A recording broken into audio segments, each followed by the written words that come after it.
Dreams Avenue.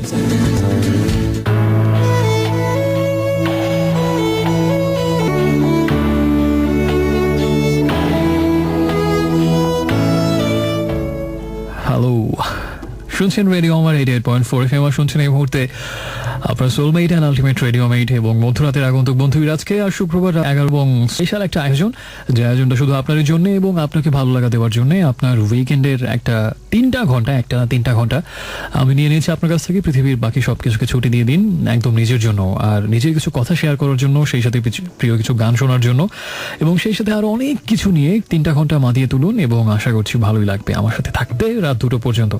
So তাই হয়ে যাক, এবং যদি থাকতে চান শুধুমাত্র চুপচাপ বসে থাকলে হবে না, উপস্থিতি জানান দিতে হবে SMS এর মাধ্যমে। কোন কথাগুলো বলতে ইচ্ছে হচ্ছে, কোন কথাগুলো শেয়ার করতে ইচ্ছে হচ্ছে, এবং কি গান শুনতে ইচ্ছে হচ্ছে, কাউকে কি ডেডিকেট করতে চান, এভরিথিং আমাকে জানান।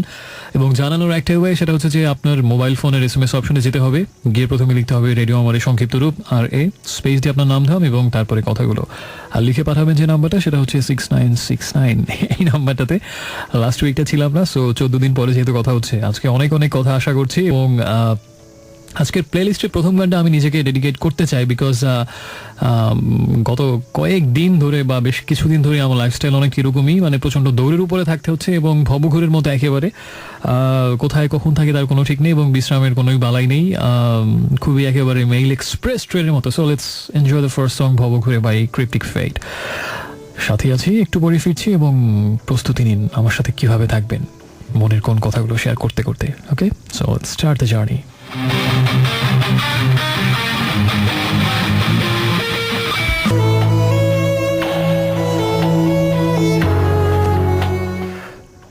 Hello friends, welcome back once again. শুনছেন radio Amar 88.4 FM and it's Dreams Avenue. আজকে হচ্ছে শুক্রবার রাত, তার মানে আজকে স্বাগত জানানোর সময়, এবং স্বাগত জানান আর নাই জানান আমি ধরে নিচ্ছি স্বাগত জানাই আছে বলিয়া গণ্য হইল আর কি। সো আমি সবাইকে স্বাগত জানাচ্ছি আরেকবার, এবং রাত 2টো পর্যন্ত আমার সাথে থাকুন। কিছু বকওয়াজ করবো, কিছু গান প্লে করবো, এবং আশা করছি যে চুপচাপ ঘুমিয়ে বা মোবাইলের বাটন প্রেস করার থেকে সময়টা একদম খারাপ কাটবে না। ওকে,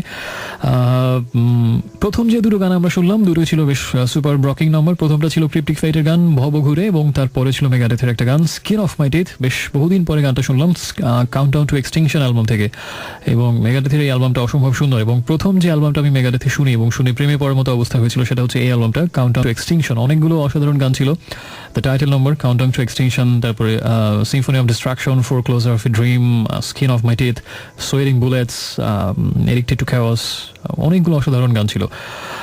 তো এবার একটু আমার অসাধারণ কিছু বন্ধুদের কাছ থেকে ঘুরে আসা যাক। আমাকে প্রথম SMS পাঠিয়েছেন Tahmina from Tejgaon. Hello Abhijatrik, tour কেমন ছিল? I was missing Dreams Avenue, but now I'm very much excited to listen to a special Abhijatrik segment, যদিও দেশের ট্যুর অনেক স্পেশাল হয়। আমি গত সপ্তাহে আসলে না থাকার কারণটা ছিল এটাই, দেশের বাইরে ছিলাম আমি, মালয়েশিয়াতে একটা অফিসিয়াল ট্রিপে। So I am sorry for that, যেহেতু একটা সপ্তাহের অ্যাবসেন্স হয়ে গেছে সেজন্য, যদিও এটা ইচ্ছাকৃত না। এবং রাশেদ আমাকে লিখেছেন যে সবাই খবর জানতে যাচ্ছেন ট্রিপের, এবং একটা ডিফারেন্ট অভিযাত্রিক সেগমেন্ট আজকে আশা করছেন।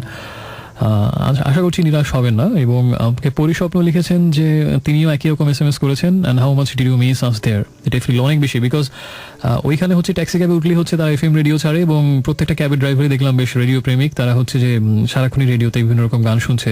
তো ওখানকার আরজেদের কিচিরমিচির মালে ল্যাঙ্গুয়েজে তো কিছুই বুঝি না আমি, বাট গানগুলো শুনেই, এবং যদিও সেটাও বেশিরভাগই মালে ল্যাঙ্গুয়েজে, বাট গানগুলো ভালো ছিল। এবং আরজেদের কথা বলে আমার কাছে মানে না বুঝলেও স্টাইল সব কিছু মিলে খারাপ মনে হয়নি। মনে হচ্ছে যে মালয়েশিয়াতে FM রেডিওটা বেশ পপুলার, স্পেশালি সুইয়া FM 93.9 মেবি, এটা তো প্রায় রেডিওতেই দেখতাম, মানে প্রায় ক্যাবেই বাজতো। সো ওই যখনই আমি উঠতাম রেডিও ছাড়তো, আমার দেশের কথা মনে হতো যে এই ক্যাবের ড্রাইভারও তো জানে না আমিও একজন আরজে বাংলাদেশের। তো এরকম একটা ফিলিংস কাজ করতো।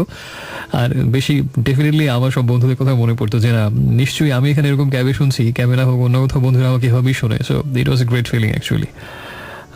একা আমাকে জানিয়েছে ক্যান্টনমেন্ট থেকে যে 7th August তার পেন ফ্রেন্ডের জন্মদিন। So happy birthday to your pen friend. এবং শি জাস্ট, আচ্ছা এটা বুঝতে পারছি না আমি। আবির আমাকে জানিয়েছেন যে এই ধরনের অনুপস্থিতি আসলে খুবই কাম্য, যাকে ইন্সপায়ারিং একজন ফ্রেন্ড পাওয়া গেল যে আমার অ্যাবসেন্সকে মানে এটাকে অ্যাপ্রিসিয়েট করে। Thank you so much, you are my true friend. Nijhum লিখেছে মোহাম্মদপুর থেকে, জীবনটা যদি পেন্সিলে লেখা কোনো গল্প হতো তাহলে ইরেজার দিয়ে মুছে আবার সেই ছোটবেলায় ফিরে যেতাম। এই মুহূর্তে আমি যেটা করতে পারি, ছোটবেলা বিষয়ক একটা গান আপনার জন্য আমি প্লে করতে পারি, একটু পরে হয়তো চেষ্টা করব, আমি গ্যারান্টি দিচ্ছি না। আর ইরেজার রাবার দিয়ে মুছে আবার না যাওয়া যেতে বলে আপনি রাবার বাগান থেকে ঘুরে আসতে পারেন। শ্রীমঙ্গলে সুন্দর একটা বেশ কিছু সুন্দর রাবার বাগান আছে, ওখানে গেলে মনটা ভালো হয়ে যাবে। একদম ছায়া সুনিবিড় উঁচু উঁচু পাহাড়ের ঢালে এবং বেশ দুদণ্ড শান্তিতে সময় কাটানোর জন্য আদর্শ জায়গা। শ্রীমঙ্গল থেকে কমলগঞ্জে যাওয়ার পথে এরকম বেশ কিছু রাবার বাগান পড়বে, আপনি ওখান থেকে ঘুরে আসতে পারেন, তাহলে অন্তত ইরেজার দিয়ে মোছার ইচ্ছেটা কিছুক্ষণের জন্য হলেও দূর হবে। সো ফ্রেন্ডস, আপাতত আর কথা না, যদি কোনো গান শুনতে চান, কোনো মনের কথা শেয়ার করতে চান, যে কোনো কিছু লিখতে চান, প্রথমে আরে লিখবেন, স্পেস দিয়ে আপনার নাম ধাম, তারপরে কথাগুলো লিখে পাঠান 6969 এই নাম্বারটাতে। আজকে বেশ কিছু রকিং গান শুনবো, যা প্রমাণ হিসেবে এই মুহূর্তে আরেকটা থাকছে, ইটস অ্যান আর্টসেল কম্পোজিশন, পাথর বাগান।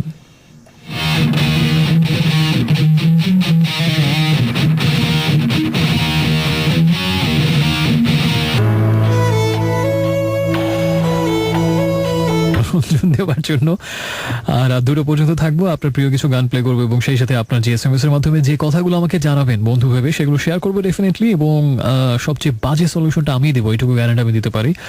আর সেই সাথে আরো বেশ কিছু হয়তো থাকবে, কিছু সেগমেন্টও আজকে থাকছে আশা করছি, এবং সময়টা নিশ্চয়ই মন্দ কাটবে না, সাথে থাকুন।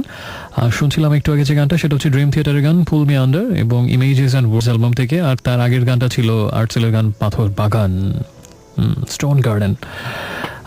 Stone garden. রাশেদ আমাকে লিখেছেন, ব্রো মাইলসের একটা গান প্লে করবেন, এবং মাইলস ব্যান্ডকে নিয়ে যা করলো। আচ্ছা, এইটা আমি ঠিক এখনো পুরোপুরি কিন্তু জানি না, মাঝখানে আমি ছিলাম না, এবং আসার পরে একটু ভাষা কোথায় যেন দেখলাম, কিন্তু আমি এখনো ক্লিয়ারলি জানি না যে আসলে মাইলসকে নিয়ে কি হয়েছিল। বাট আমাকে জানান একটু SMS করে, আমি ওয়াকিবহাল হতে চাই বিষয়টা সম্পর্কে।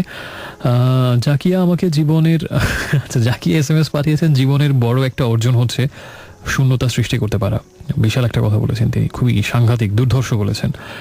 আমার না থাকা যদি কেউ বুঝতে পারে এবং থাকা সার্থকতা সেখানেই। সায় সর্বনাশ, সেটা বুঝতে আমার এখন চিন্তা করতে হবে। আমি কয়েকটা SMS পরে যখন গানটা প্লে করবো, তখন আমাকে ভাবতে হবে কথাটা নিয়ে, যে আমার না থাকা যদি কেউ বুঝতে পারে, থাকার সার্থকতা সেখানেই। খুবই খুবই দুর্ধর্ষ বলেছেন জাকিয়া, এবং uncle is better than before. Prima Dhanmondi থেকে ইন্সপায়ারিং SMS করেছেন as usual, thank you so much Prima. এবং প্রিমা ডোনা একটা কোন গানের মধ্যে যেন আছে, প্রিমা ডোনা সম্ভবত এমিনেমের একটা গানে। আবির আমাকে জানিয়েছেন, রকিং মিউজিকগুলোর মধ্যে একেবারে এক্সট্রাঅর্ডিনারি কন্ট্রিবিউশন আমার মনে হয় মিনার্ভার ট্রিবিউটটা। অনেকেই হয়তো জেনে থাকবে না, একটা শর্ট রিভিউ দাও। মিনার্ভার ওই যেটা বাংলাদেশের শুরু থেকে ব্যান্ড মিউজিকের সাথে যারা ইনভলভ ছিল, যে ব্যান্ডগুলো, এবং আজকের রক মিউজিকের প্রগ্রেশনে যাদের অবদানটা অনেক বেশি, এদের কয়েকটা গান নিয়ে একটা ট্রিবিউটের মতো করেছে, একটা 10 মিনিটের মতো বোধহয় প্রায়। সেটা আমি দেখেছি অনেকবার, আমার কাছে ভালো লেগেছে। ওভারঅল কম্পোজিশন ওয়াজ গুড, এবং প্রত্যেকটা ব্যান্ডের একটা গানের একটু একটু করে, যে খুব বিখ্যাত কিছু গানের এরকম করে একটা ট্রিবিউটের মতো আমার কাছে ভালো লেগেছে, এবং আমি ইন্সপায়ার করে অ্যাপ্রিশিয়েট করি। তবে আমার কাছে মনে হয়েছে যে কিছু কিছু গানটা আরেকটু যত্নশীল হতে পারতো, একটু তাড়াহুড়া মনে হয়েছে কয়েকটা কম্পোজিশনের ব্যাপারে। But overall it was good, I think. তাদের কাছ থেকে আরও ভালো মিউজিক আশা করি সামনে, এবং এরকম একটা সিনিয়র ব্যান্ডগুলোকে শ্রদ্ধা জানানোর প্রয়াসটা আসলেই আমার কাছে সাধুবাদ পাওয়ার মতো মনে হয়েছে। কারণ আমাদের দেশের ইদানিংকালের তরুণদের আবার একটা প্রবণতা হচ্ছে যে আগের যারা মিউজিশিয়ান ছিলেন তাদেরকে একটু অবজ্ঞা করলে বোধহয় যাতে ওঠা যায়, এরকম একটা টেন্ডেন্সি মাঝে মাঝে দেখা যায়, যে লেজেন্ড মিউজিশিয়ান যারা, তাদেরকে একটু ব্যাপক গালিগালাজ করা হয়, তারা বাজাতে পারে না, গাইতে পারে না, কম্পোজিশন বোঝে না, এবং এসব বুঝে আমরা বিশিষ্ট কুতুব, এরকম একটা ব্যাপার থাকে। এটা উন্নাসিকতা ছাড়া কিছুই না। বাট সেদিক থেকে মিনার্ভা অবশ্যই ব্যতিক্রম, যে তারা এরকম একটা মহতি প্রয়াস নিয়েছে। Hats off to them. আপাতত আর SMS পড়ছি না, শুধু SMS কোনো নিয়মটা বলি, যদি কোনো গান শুনতে চান, নিজের কোনো কথা শেয়ার করতে চান, কাউকে কিছু ডেডিকেট করতে চান, SMS করবেন। প্রথমে লিখবেন রেডিও আমাদের শর্টেস্ট ভার্সন, যেটা হচ্ছে RA, স্পেস দিয়ে আপনার নাম ঠিকানা, এবং তারপরে কথাগুলো লিখে পাঠাবেন 6969 এই নাম্বারটাতে।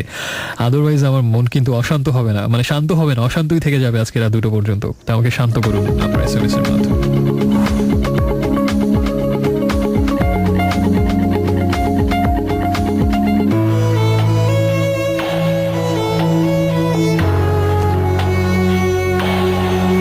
Hi friends, welcome back once again. শুনছেন ড্রিমস এভিনিউ, শুনছেন রেডিও আমার 88.4 FM, আর শুনছেন ইরাজকে, এবং সবাইকে আরেকবার স্বাগত। শুনছিলাম একটু আগে যে গানটা, সেটা হচ্ছে অল্টার ব্রিজের একটা গান, মেটালিঙ্গাস, এবং ওয়ান ডে রিমেইন্স তাদের ফার্স্ট যেটা অ্যালবাম ছিল। এবং এখন আমার কাছে যেটা মনে হয়, এখনো পর্যন্ত অল্টার ব্রিজের বেস্ট অ্যালবাম হচ্ছে তাদের first album one day remains. প্রত্যেকটা গান দুর্দান্ত ছিল। সেই অ্যালবামের একটা গান মেটালিঙ্গাস, ভেরি গুড নাম্বার। এবং তার আগে ছিল যে গানটা, সেটা হচ্ছে মাইলসের গান অশান্ত মন। এবং বেশ পরিস্থিতি এই মুহূর্তে বেশ অশান্ত মন হচ্ছে মাইলসকে নিয়ে, এবং আমি জিজ্ঞেস করেছিলাম যে আমাকে জানানোর জন্য। তো কয়েকজন বন্ধু, স্পেশালি আয়শা, আমাকে বেশ ডিটেল লিখেছেন বিষয়টা নিয়ে। তো বিষয়টা স্পর্শকাতর।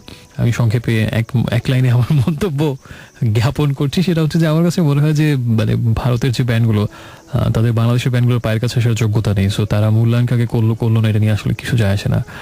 বাংলাদেশের ব্যান্ডগুলো বলা যাচ্ছে আন্তর্জাতিক মানের, এবং অনেক অনেক অনেক আগানো ভারতের সেই নাম, মানে সো কল তথাকথিত ব্যান্ডের হিসেবে। তো ওদের স্বীকৃতি এবং মূল্যায়নের আমরা তো কেয়ার করি, just I am care, okay. So we have many great bands, এবং এটা বাংলাদেশের অন্যতম একটা গর্বের বিষয়, এবং এটা নিশ্চয়ই আজীবন বেঁচে থাকবে আমাদের এই ব্যান্ড সংস্কৃতি। আরও অনেক বন্ধু আমাকে SMS পাঠিয়েছেন। তার মধ্যে আমাকে লিখেছেন যে বন্ধু, তিনি হচ্ছেন ইশরাত। বেশ ঘোরাঘুরি করেছেন, বোঝা যাচ্ছে পাহাড়, ঝর্ণা এবং চা বাগান, অপূর্ব সুন্দর একটা ট্রিপ দিয়েছেন রিসেন্টলি। সবাই বেশি করে ঘুরবেন এবং দেশ মাতৃকার সৌন্দর্য, সেই সাথে পুরো বিশ্ব মাতৃকার সৌন্দর্য উপভোগ করবেন। ঘোরাঘুরি হচ্ছে জীবনের অন্যতম বড় একটা সার্থকতা। ঘর কোনো বাঙালি বলে আমাদের একটা বদনাম আছে, সেটা আমাদেরকে ঘুচিয়ে উঠতে হবে, এবং এরকম বন্ধু বান্ধবী আমাদের দরকার। এই যে বেশ কিছু বন্ধু আমার প্রচুর ঘোরাঘুরি করে, SMS করে, এরকম মানুষ আরও চাই। আলোকিত মানুষ যে ঘোরাঘুরি করবে এবং বাংলাদেশকে আলোকিত করবে। নিশাত নাফিন অভিন আমাদেরকে জানিয়েছেন 22শে শ্রাবণ উপলক্ষে রবীন্দ্রসঙ্গীত শুনতে চাচ্ছেন ট্রিবিউট হিসেবে। অবশ্যই থাকবে, একটু ওয়েট করুন। আর আমাকে লিখেছেন এরপরে, নাম প্রকাশে অনিচ্ছুক একজন লিখেছেন, রেডিওতে অডিশন দেবার ব্যাপারে ব্যাপক অনভিজ্ঞতা কাজ করছে এখন, এবং আমার সেই অজ্ঞতাটুকু দূর করার দায়ভার তোমার হাতে বর্তালো এখন। আমি নিজে এমন বিশিষ্ট কোনো কুতুব নই এই লাইনের, সো আমি তেমন কিছুই কি শেয়ার করবো কিছুই বুঝে উঠতে পারছি না। বাট আমি ক্ষুদ্র অভিজ্ঞতায় যে দু একটা বলি, যেহেতু একজন বোঝাই যাচ্ছে নাম প্রকাশে অনিচ্ছুক এবং কোনো একটা রেডিওতে হয়তো অডিশন দিবেন। বিষয়টা হচ্ছে যে আমার বেশ কিছু ভালো ইন্টারভিউ ফেস করার অভিজ্ঞতা হয়েছে, এবং পারফরমেন্স যতই বাজে হোক না কেন, তার মধ্যে এক নম্বরে রাখবো আমি IBA এর ইন্টারভিউকে। এবং IBA-তে ভর্তির সময় যখন একটা ভাইভা হয় রিটেন পরীক্ষার পরে, আমার কাছে ওটা মনে হয় যে এটা that is a very wonderful interview. এবং ইন্টারেস্টিং হচ্ছে যে আপনাকে প্রচণ্ড সব বেকায়দা প্রশ্ন করে এবং এমনভাবে ভ্যাবা চাকা খাইয়ে দেওয়া হবে, নার্ভাস করে দেওয়া হবে, এবং আপনাকে আস্তে আস্তে একেবারে দেয়ালের দিকে ঠেসে নিয়ে যাবে, এবং আপনি একদম মানে দেয়ালে পিঠ থেকে গেছে এই অবস্থাতে নিয়ে যাবে আপনাকে। মানে IBA এর ইন্টারভিউতে যেটা হয় ইউজুয়ালি, যদি IBA এর ভর্তি প্রত্যাশী কেউ শুনে থাকেন এই মুহূর্তে, তার জন্য হয়তো কিছুটা উপকারী হতে পারে। তো এটা হচ্ছে আসলে ওখানে যেটা দেখা হয় যে আপনি আসলে প্রেশার হ্যান্ডেল করতে পারেন কেমন, আপনার ইনস্ট্যান্ট সিচুয়েশন ট্যাকল করা, আপনার নিজের উপরে মানে কনফিডেন্স যেটা, সেলফ কনফিডেন্স যেটা, সেটা কতটা স্ট্রং, এবং বিরূপ পরিস্থিতিতে বা এরকম খুবই প্রতিকূল একটা পরিস্থিতিতে আপনি কতটা মাথা ঠান্ডা রাখতে পারেন এবং কতটা বেশি নার্ভ ঠিক রেখে আপনি সেটা ট্যাকল করতে পারেন, এটাই আসলে দেখা হয়। আপনি ভুল উত্তর দিচ্ছেন না সঠিক উত্তর দিচ্ছেন, এটা নিয়ে IBA ফ্যাকাল্টির কোনো মাথা ব্যথা আসলে থাকে না। কিন্তু বেশিরভাগই ভুলটা করে ওই জায়গাতে যে সবাই বদার থাকে যে আসলে আমার অ্যান্সারটা ভুল হলো, তারা তো অ্যাকসেপ্ট করলে না, তারা অনেক আর্গুমেন্ট করলে নিশ্চয়ই মনে পছন্দ হয়নি। কিন্তু এটা ভুল। যত বেশি আর্গুমেন্ট করবে বুঝতে হবে তত বেশি আপনাকে তাদের মনে ধরেছে, এবং তত বেশি আপনাকে ভালো লাগছে বলে আরও বেশি বাজিয়ে দেখছে, আপনাকে আরও বেশি পেঁচাচ্ছে। যত পেঁচাবে তত ভালো, এটা আমিও প্রথমে জানতাম না, এবং আমাকে প্রচুর পেঁচানো হয়েছিল। আমার তো মন টন খারাপ ইন্টারভিউ মানে ভাইভা দিয়ে বের হওয়ার পরে, যে আমি বোধহয় এখানে চান্স পাবো না, এত পেঁচালো, প্রত্যেকটা অ্যান্সারই আমার পেঁচালো। বাট পরে শুনলাম যে এটা উল্টোটা আসলে।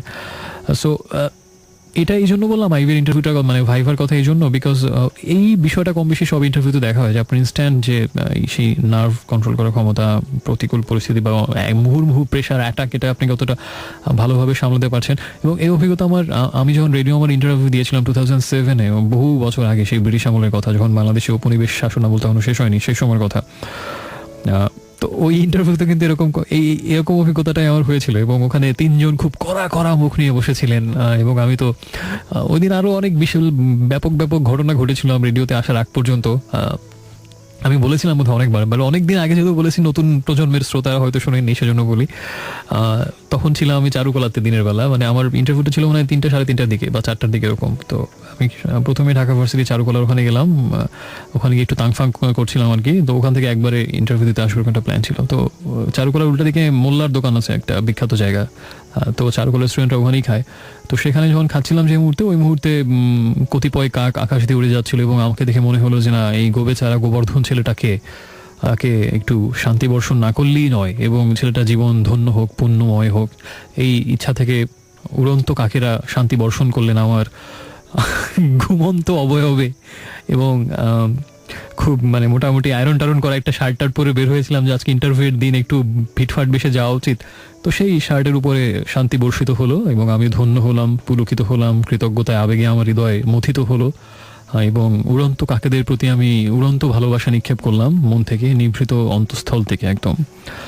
তারপরে কি সেটা ইনস্ট্যান্ট, এবং তখন আমি ঘড়ির দিকে তাকিয়ে দেখলাম বাসায় গিয়ে ড্রেস চেঞ্জ করার মতো আমার অবস্থা নেই এবং ওভাবে আসতে হবে। সো কী করে ইনস্ট্যান্ট মানে সিচুয়েশন ট্যাকল করার জন্য মানে মোটামুটি ফার্স্ট এইড হিসাবে কোনোভাবে একটু ওয়াশ করে আর কি ওইভাবেই আমি আবার ইন্টারভিউ দিতে চলে আসলাম। তো শুরুতেই একটা এরকম জীবনের উপর আঘাত আসলো কাকদের পক্ষ থেকে, মানে কনফিডেন্স আমার এমনিতেই নড়বড়ে ছিল। তো তারপরে হচ্ছে যে আমার ইন্টারভিউটা সে অনেক বিশাল ইতিহাস। ওই দিন আমার ইন্টারভিউ, আমার সিভিটা অ্যাকসেপ্টেড হওয়ার কথা ছিল না। অনেকের মোটামুটি অনেক কাহিনী কীর্তি করে শেষ পর্যন্ত ইন্টারভিউটা ওই দিন সব কিছু মিলিয়ে যে মানে কি অবস্থাতে আমি ঢুকেছিলাম ইন্টারভিউ বোর্ডে, সেটা একেবারে বেড়াছাড়া অবস্থা। ঢুকে দেখলাম তিনজন জাঁদরেল রাশভারী চেহারার লোক, মানে এবং তাদের মুড দেখে মনে হচ্ছিল যে মানে পৃথিবীর সব থেকে বড় অন্যায়টা এইমাত্র তাদের চোখের সামনে হয়েছে এবং এটা তারা কোনোভাবেই টলারেট করতে পারেন না এবং খুব যুদ্ধংদেহী মুডে আছেন। মানে যাকে সামনে পাবেন এরপর তাকেই ছিঁড়ে খাবেন এরকম একটা চেহারা করে আসেন। এটা বোধহয় তাদের প্ল্যান করা ছিল এরকম একটা চেহারা করে রাখবেন। তো আমি তো ঢুকতেই 7 হাত পানির নিচে। তারপর শুনলো প্রশ্নবান, মানে প্রত্যেকটা মানে প্রশ্নগুলো এমন ছিল যে মানে লাইক আমি একটু এক্সাম্পল দিই যে তোমার পড়াশোনা কোথায়, তো আপনি বললেন হরগঙ্গা ডিগ্রি কলেজ, কথার কথা। তো তখন প্রশ্ন, কেন আপনি ওখানে পড়েছেন, এবং খুব ঝাড়ির টোনে, মানে বিষয়টা হবে আপনি ও হরগঙ্গা ডিগ্রি কলেজ না বলে যদি আপনি লিখেন যে কাপাসিয়া ডিগ্রি কলেজ বলে, তো সেটা তো প্রশ্ন, ওখানে কেন পড়েছেন আপনি, মানে আপনি যা করবেন তাতেই আপনার দোষ, আপনি যা বলবেন তাতেই প্রবলেম। এরকমভাবে তারা পেঁচাতে পেঁচাতে আমার বাসা কোথায়, বাসাটা ওখানেই কেন, বাসাটা আমি বলতো বাসা স্পেসিফিক কোথায় সেটা জিজ্ঞেস করার পরে যখন বললাম এই রাস্তার মোড়ে, ওই রাস্তার মোড়েই কেন বাসা হতে হবে। Actually it was pre plan, আপনাকে এরকম নার্ভাস করার চেষ্টা করা হবে। সো মানে অ্যাকচুয়ালি তার স্ট্রেংথ ওখানেই। তো আপনাকে ধৈর্য ধরে খুব ঠান্ডা মাথায় বীরের মতো সেগুলো ফেস করতে হবে এবং কন্ট্রোল হারালে চলবে না, টেম্পার লুজ করা যাবে না।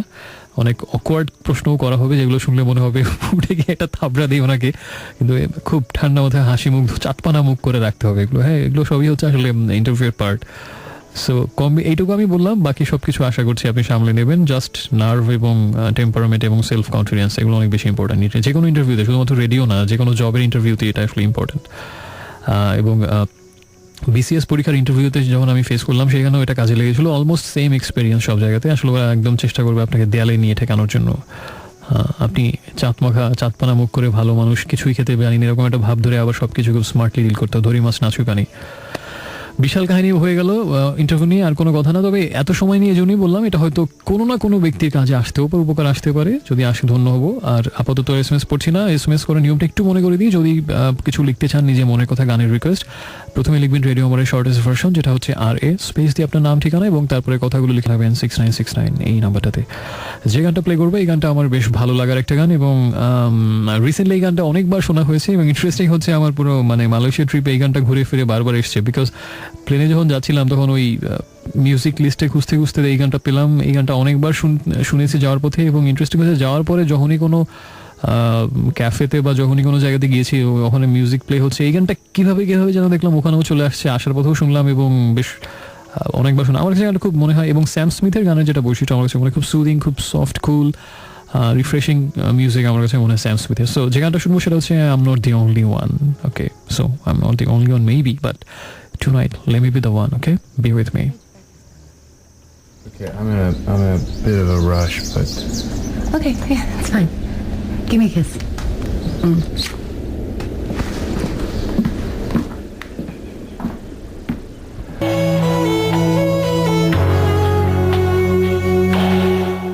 হ্যালো ফ্রেন্ডস, শুনছেন এই মুহূর্তে রেডিও আমার 88.4 FM, আর শুনছেন ইরাজকে আরেকবার এবং ড্রিমস এভিনিউতে আরেকবার স্বাগত শুক্রবার রাতের বিশেষ আয়োজনে। সময় এক্স্যাক্টলি 12:18 শুনছিলাম যে গানটা একটু আগে, সেটা হচ্ছে জেমসের একটা গান, নগর বাউল ব্যান্ডের দুষ্ট ছেলের দল অ্যালবাম থেকে, চিরটাকাল সঙ্গে রবো, তোরই রবো চিরটাকাল। এটা আমার কথা, আমার সব বন্ধুদের জন্য, চিরটাকাল সঙ্গে রবো এবং তোমাদেরই রবো। তার আগে ছিল স্যাম স্মিথের গান আম নট দি অনলি ওয়ান। এদিকে আমাকে তান লিখেছেন বেশ একটা খুবই ইন্টারেস্টিং ছোট SMS, কিন্তু মনে হচ্ছে গভীর অনুভবে পূর্ণ সেটা, এবং সেটার অর্থটা হচ্ছে এরকম যে রাত বাড়ছে, 1000 বছরের পুরনো সেই রাত। অংশ বিশেষ তুলে দিয়েছেন মতো, এরপর আরও বেশ কিছু কথা থাকার কথা, আর সেটা আমি জানতে চাই। এবং পুতুল আমাকে জানিয়েছেন সেটার অর্থ হচ্ছে হ্যাপি বার্থডে টু ইউ। আজকে তার জন্মদিনের প্রহর শুরু হয়ে গেছে অলরেডি, 19 মিনিট অতিক্রান্ত। জন্মদিনের দিনটা আসলে মনে হয় যে দিনটা যেন আর চলে না যায়, তাই না? মানে মনে হয় জন্মদিনের মুহূর্তটা অতিক্রান্ত হতে থাক, দিনটা শেষ হয়ে যাওয়ার সময় বেশ খারাপ লাগে। বেশ স্পেশাল একটা দিন, এবং মনে হয় পুরো পৃথিবীর ওই দিনটা শুধুমাত্র আপনার, আর কারণ এই দিনটা মানে শুধুমাত্র পুরো পৃথিবী আপনাকেই উইশ করছে। এবং বৃষ্টি হলো তা আপনার জন্য, ওই দিনে যত হাওয়া বয় সবই আপনার জন্য, যত ফুল ফোটে সবকিছু আপনার জন্য, পুরো পৃথিবীটার একদিনের জন্য বোধহয় আপনার হয়ে যায়। সবার হয় কিনা জানি না, আমার কাছে এরকম মনে হয়। সো আমি জন্মদিনের মুহূর্তটা যখন শেষ হয়ে যায় তখন বেশ বিষাদ ভারাক্রান্ত একটা অনুভূতি কাজ করে। রাশেদ এখনও সেই ছোটবেলার মতোই হয়। এবং রাশেদ আমাকে জানিয়েছেন যে খুবই ইন্টারেস্টিং এসএমএস, সেটা হচ্ছে গা শিরশির না হোক মনটা ভাবুক, নারীর হাতে চাবুক। হঠাৎ করে কি এমন হলো যে নারীর হাতে চাবুক দেখতে পাচ্ছেন? জার্মানির একজন বিখ্যাত দার্শনিক আছেন, তার নাম হচ্ছে ফ্রেডেরিক নিশে। দার্শনিক জগতের একজন উজ্জ্বল জ্যোতিষ্ক, তিনি বিশিষ্ট কুতুব বলা যায়। তো তার একটা কথা শুনলে অবশ্য এই মুহূর্তে যারা নারী শ্রোতা আছেন আমার, তারা অবশ্য বেশ রাগ করবেন, আমার উপরে না করে তার উপরই করুন। তিনি একবার একটা কথাই বলেছিলেন যে 2 রকম প্রাণীর কাছে যাবার সময় হাতে চাবুকটা নিতে ভুলো না, একটা হচ্ছে সিংহ আর একটা হচ্ছে নারী জাতি। মানে তিনি অবশ্য খুবই কিন্তু এবং বেশ বলা যায় একটা স্পর্শকাতর মন্তব্য করেছেন এই বিষয়ে। এবং আমার উপরে কেউ রাগ করবেন, এটা আমার মন্তব্য নয়। মতামতের জন্য আর যে দায়ী নহেন, দায়ী ফ্রেডেরিক নিটশে, বিশিষ্ট দার্শনিক। এবং আমাকে লিখেছেন এরপরে, একটু বোধহয় নারী বিদ্বেষী ছিলেন নিটশে, এটা হতে পারে। আমাকে সাইফুল জানিয়েছেন এরপরে সেটা হচ্ছে রিও ডি জেনেরিওতে কিছুক্ষণ পরে অলিম্পিকের উদ্বোধন অনুষ্ঠান শুরু হয়ে যাচ্ছে, এবং বেশ সেই মুহূর্তে উৎফুল্ল আলোড়িত তিনি। এবং ফাইনাল কাউন্টডাউন গানটা শুনতে যাচ্ছেন ইউরোপের, অথবা নভেম্বর রেইন। রিও ডি জেনেরিওতে অলিম্পিক শুরু হচ্ছে, এবং এবার অলিম্পিক নিয়ে অনেক তোড়জোড়, অনেক নিরাপত্তা ব্যবস্থা, অনেক কিছু। এবং নেইমার খেলতে পারলো না কোপা আমেরিকাতে, কারণ সে অলিম্পিকে খেলতে চায়। অনেক কাহিনী কীর্তি, অস্ট্রেলিয়া দলের জিনিসপত্র চুরি হয়ে গেছে অলিম্পিক ভিলেজ থেকে। এবং শুরুতেই কিন্তু ব্যাপক জমজমাট অলিম্পিকের এই প্রহরটা। দেখা যাক অলিম্পিক গেমস এবার আমাদের জন্য আরও কি সারপ্রাইজ নিয়ে আসে। অলিম্পিক গেমস নিয়ে একটা কথা না বললেই না, এই সময়ের যারা উঠতি বয়সের তরুণ শ্রোতা তাদের জন্য বিশেষ করে, সেটা হচ্ছে যে আমি যখন ছোট, খুব বেশি বছর আগের কথা অবশ্য তা না, মানে যেভাবে আমি শুরু করলাম এটা শুনে মনে হতে পারে আমি 1930-এর প্রথম অলিম্পিকের কথা বলছি, যেটা এথেন্সে হয়েছিল। এতটা বয়স আমার না। আমি যেটা বলতে যাচ্ছিলাম সেখানে ফিরে যাচ্ছি। তখন আমাদের পাঠ্য বইয়ে একটা জিনিস পড়তে হয়েছিল আমাদেরকে, নাদিয়া কমনিচির কথা। এবং এই সময় নিশ্চয়ই অনেকেই জানেন, এবং আমাদের ওই সময়ের পাঠ্য বইতে নাদিয়া কমনিচির কথা ছিল, সেই রোমানিয়ান জিমন্যাস্ট নাদিয়া কমনিচি, যে অনেক অল্প বয়সে, বোধহয় 16 না কত বছর বয়সে জিমন্যাস্টিক, এবং সেটা ছিল মন্ট্রিল অলিম্পিক, কানাডাতে হয়েছিল। সেই মন্ট্রিল অলিম্পিকে সে জিমন্যাস্টিক্সে 10-এ 10 স্কোর করেছিল। এখনো পর্যন্ত এটা বোধহয় একটা রেকর্ড, মানে 10-এ 10, 10 আউট অফ 10 কেউ স্কোর করতে পারেনি। এবং সেই ছোট্ট তরুণী কিশোরী নাদিয়া কমনিচি 10-এ 10 করে ফেললেন। একটা বিশাল পৃথিবীতে একটা তাণ্ডব লীলা শুরু হয়ে গেল তারপর থেকে। এবং নাদিয়া কমনিচির সেই ঘটনা আমাদের ইংরেজি পাঠ্য বইতে ছিল, ক্লাস 6-এ না 5-এ না কোন ক্লাসে যেন। এবং সেখান থেকে আমরা অলিম্পিক গেমস মানে নাদিয়া কমনিচি মানে অলিম্পিক গেমস, এবং আমি তার বিশিষ্ট ফ্যান হয়ে গেলাম। পরবর্তীতে 1996 সালে একটা ওই সময় একটা স্পোর্টস ম্যাগাজিন ছিল, দুটো, ক্রীড়ালোক এবং ক্রীড়া জগৎ, এখন তো নেই বোধহয়।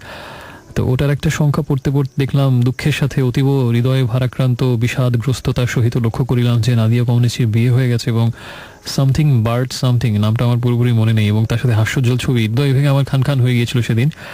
বাট স্টিল আমার কাছে মনে হয় অলিম্পিক গেমস শুনলেই সবার আগে নাদিয়া কমনিচির নামটা মাথায় আসে, এবং ওই পাঠ্য বই তার জন্য দায়ী, ছোটবেলাতে আমাদের মাথায় ঢুকিয়ে দিয়েছিল সেটা। আর এরপরে আমাকে লিখেছেন যে বন্ধু, তিনি হচ্ছেন জেসি জেনি, এবং একটা রোমান্টিক গান শুনতে চাচ্ছেন, কারণটা নাই বলি। তো যে গানটা প্লে করবে এখন সেটা হচ্ছে পড়া হতো ব্ল্যাকের গান, তাদের সেকেন্ড অ্যালবামের গান এটা। আর যদি কোনো গান শুনতে চান, এসএমএস করতে চান, নিজে কোনো কথা শেয়ার করতে চান, প্রথমে আরে লিখবেন, স্পেস দিয়ে নাম ঠিকানা, তারপরে কথাবার্তা লিখে পাঠিয়ে দিন 6969 এই নাম্বারটাতে।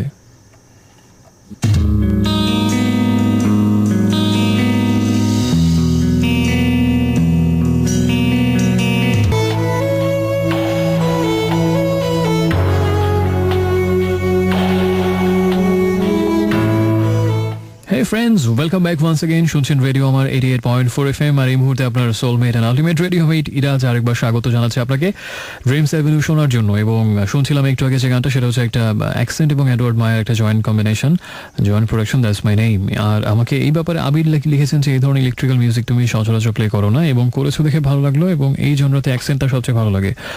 অ্যাকসেন্টেড মিউজিক আমার খুব ভালো লাগে, প্রচণ্ড ক্যাচি আমার কাছে মনে হয়।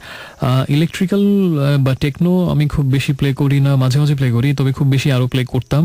এক্ষেত্রে একটা আফসোসের কথা বলি, সেটা হচ্ছে যে মানে আমি যখন শো করি আমার একটা এক্সপেকটেশন থাকে যে মানে আমার লিসনার আরও অনেক বেশি ইন্টারাক্টিভ হবে, বিকজ মানে বিষয়টা হচ্ছে এরকম যে তারা আরও অনেক বেশি সোচ্চার হবে নিজেদের পছন্দের জানানোর ব্যাপারে, যে না এরকম গান আমরা শুনতে চাই, এই জনরাটা প্লে করলে ভালো হয়, এরকম। হ্যাঁ, কেউ করে, সবাই করে না তা না, অনেকেই করে থাকে, আমার ভালো লাগে। এবং আমি এরকম আরও অনেক বেশি ওপিনিয়ন চাই যে না এরকম মিউজিক শুনতে চাই, এরকম সেগমেন্ট বা এইরকম এই হলে ভালো হয়, এই জনরার গান কেন প্লে করো না। বা তো সেই হিসাবে যদি আমার কাছে মনে হয় যে না ইলেকট্রিক্যাল বা টেকনো অনেকেই শুনতে যাচ্ছে, ডেফিনেটলি আরও বেশি প্লে করবো, বিকজ আমি পার্সোনালি টেকনো ইলেকট্রিক্যাল পপ বা টেকনো পপ যেগুলো বেশ ভালো রকমই শুনি।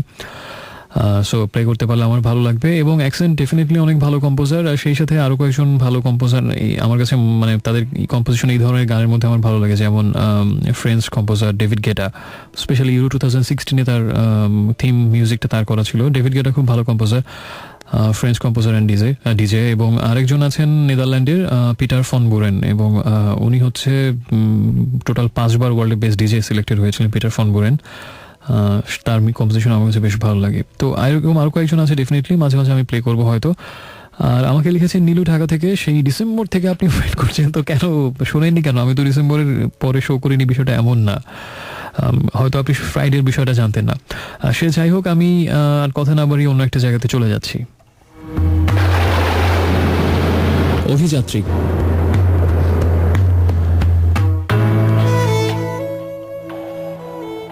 নিশ্চয়ই সবাই এক্সপেক্ট করছিলেন আজকে একটা অন্যরকম অভিযাত্রিক সেগমেন্ট হবে। অন্যরকম জানি না, আমি নর্মালি একটা অভিযাত্রিক সেগমেন্ট করার চেষ্টা করছি, এবং এর আগে সবসময় যতগুলো অভিযাত্রিক করেছি সেগুলো সবই দেশের ভেতরে ঘোরাঘুরি নিয়েছিল। এই প্রথম দেশের বাইরে যাওয়ার, মানে দেশের বাইরের একটা মানে ঘোরাঘুরির বর্ণনা নিয়ে অভিযাত্রিক সেগমেন্ট করতে যাচ্ছি।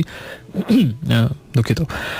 এবং সেটা প্রথমবার হবে না কেন, কারণ এই অধম বঙ্গ সন্তানের এটাই ছিল প্রথম বিদেশ ভ্রমণ, এবং সেই কারণে এর আগে এরকম অভিযাত্রিক সেগমেন্ট করার সুযোগ হয়নি। তো আমি লাকি যে প্রথম যে দেশটা দিয়ে আমার বিশ্ব ভ্রমণের একটা অনেক ছোটবেলা থেকে একটা বিশাল একটা স্বপ্ন ছিল যে অনেক দেশ ঘুরে বেড়াবো, কিন্তু আলটিমেটলি যেটা হয়েছে যে এক্ষেত্রে আমার মানে ভাগ্য সুপ্রসন্ন নহে, ইচ্ছা থাকা সত্যি হয়ে ওঠে না।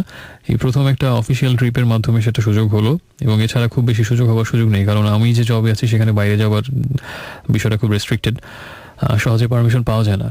তো এখন বিষয়টা হচ্ছে যে আমি খুব লাকি এই জন্য যে প্রথম যে দেশটা দিয়ে আমার বিশ্ব ভ্রমণের সুযোগ হলো, সেটা নদুফদু দেশ হলে হয়তো অতটা ভালো লাগতো না, কিন্তু প্রথম দেশটা হিসেবে বেশ ভালো একটা দেশ বলতে হবে। এবং মালয়েশিয়াতে ছিল 8 দিনের একটা সফরের মতো অফিসিয়াল ট্রিপের পাশাপাশি যতটুকু সম্ভব ঘুরে ফুরে বেরিয়ে এবং যতটুকু দেখা সম্ভব অল্প সময়ের মধ্যে টাইট শিডিউলের মধ্যেও মোটামুটি দেখেছি। তো আমি সিকোয়েন্সিয়ালি শুরু করি।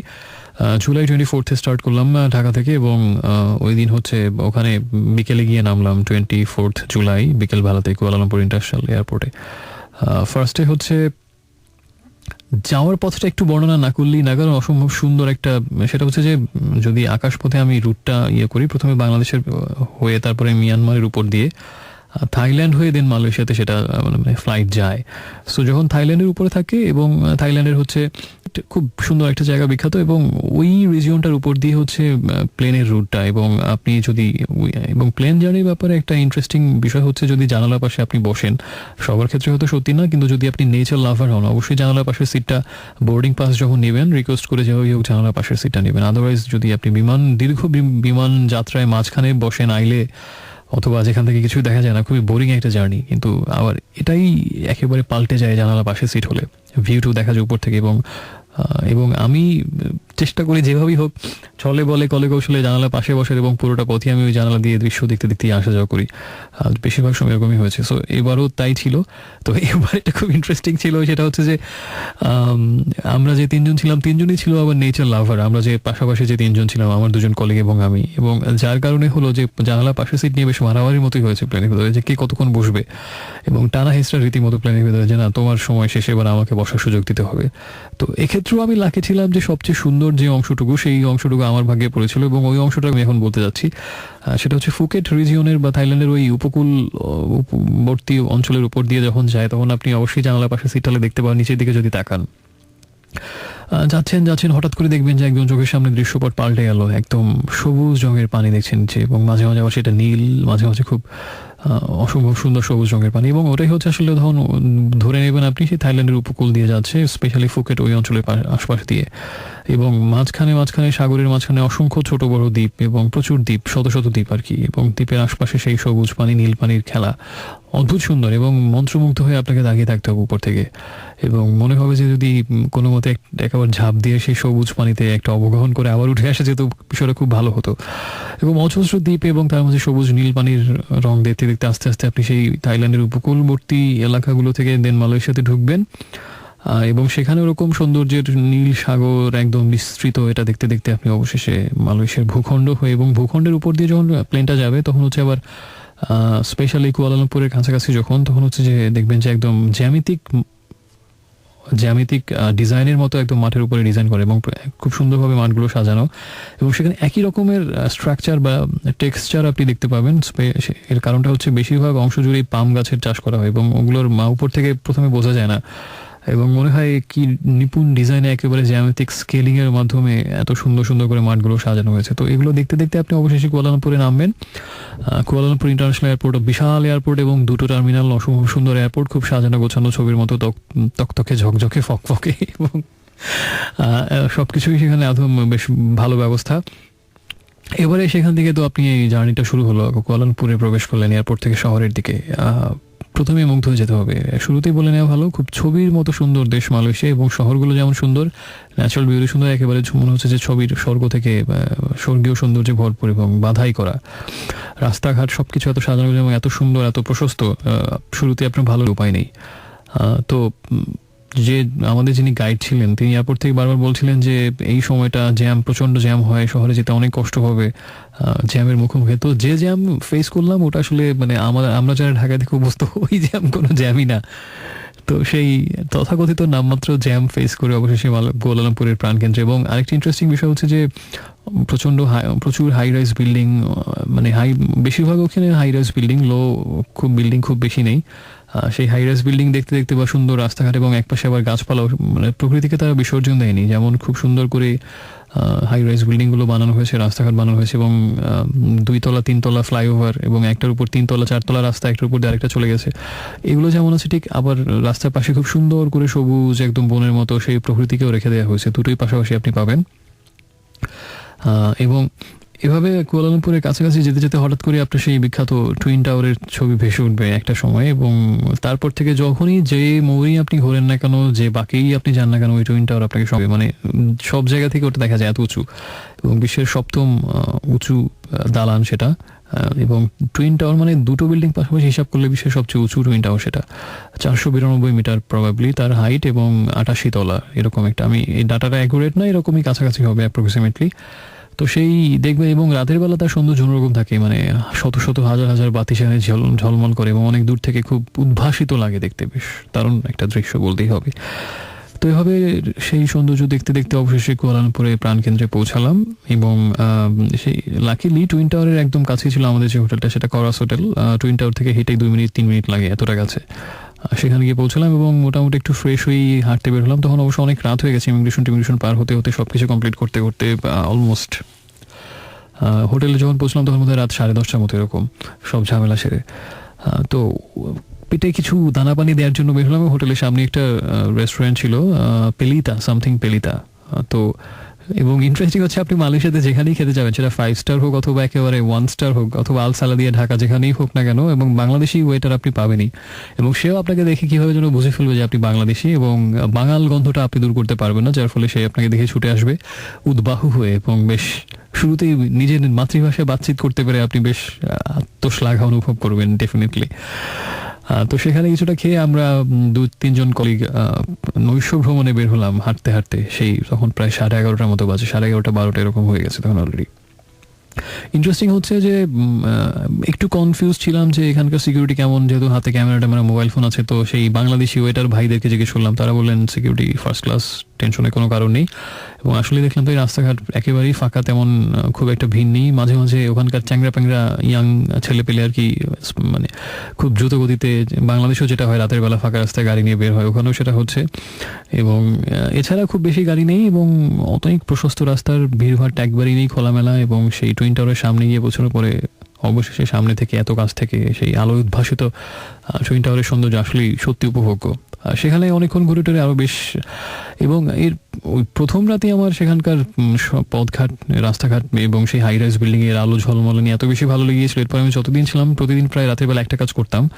এখানে সিটি বাসের কথা একটু বলে নেওয়া ভালো। কুয়ালালামপুরে সিটি বাসটা হচ্ছে আপনি এটা একেবারে ফ্রি একটা বাস। সেখানে আসলে বেশিরভাগ লোকই প্রাইভেট ট্রান্সপোর্ট ইউজ করে, নিজস্ব গাড়ি। কিন্তু যাদের নিজস্ব গাড়ি অ্যাফোর্ড করতে পারছেন না বা হয়তো ওই দিন গাড়িটা নেই, তারা হচ্ছে শহরের ভেতরে আসা যাওয়ার জন্য মেট্রো রেল তো আছেই, সেই সাথে সিটি বাস। এবং এত সুন্দর বাস, কোনো টাকা পয়সা লাগে না, এটা খুবই ইন্টারেস্টিং। একদম আপনি জাস্ট স্টপেজে দাঁড়াবেন, বাস আসবে, আপনি উঠে যাবেন এবং সেখানে আপনি যেখানে যেতে চাই চলে যান, ভাড়া লাগবে না, কিছু লাগবে না, নেমে যাবেন সুন্দর মতো।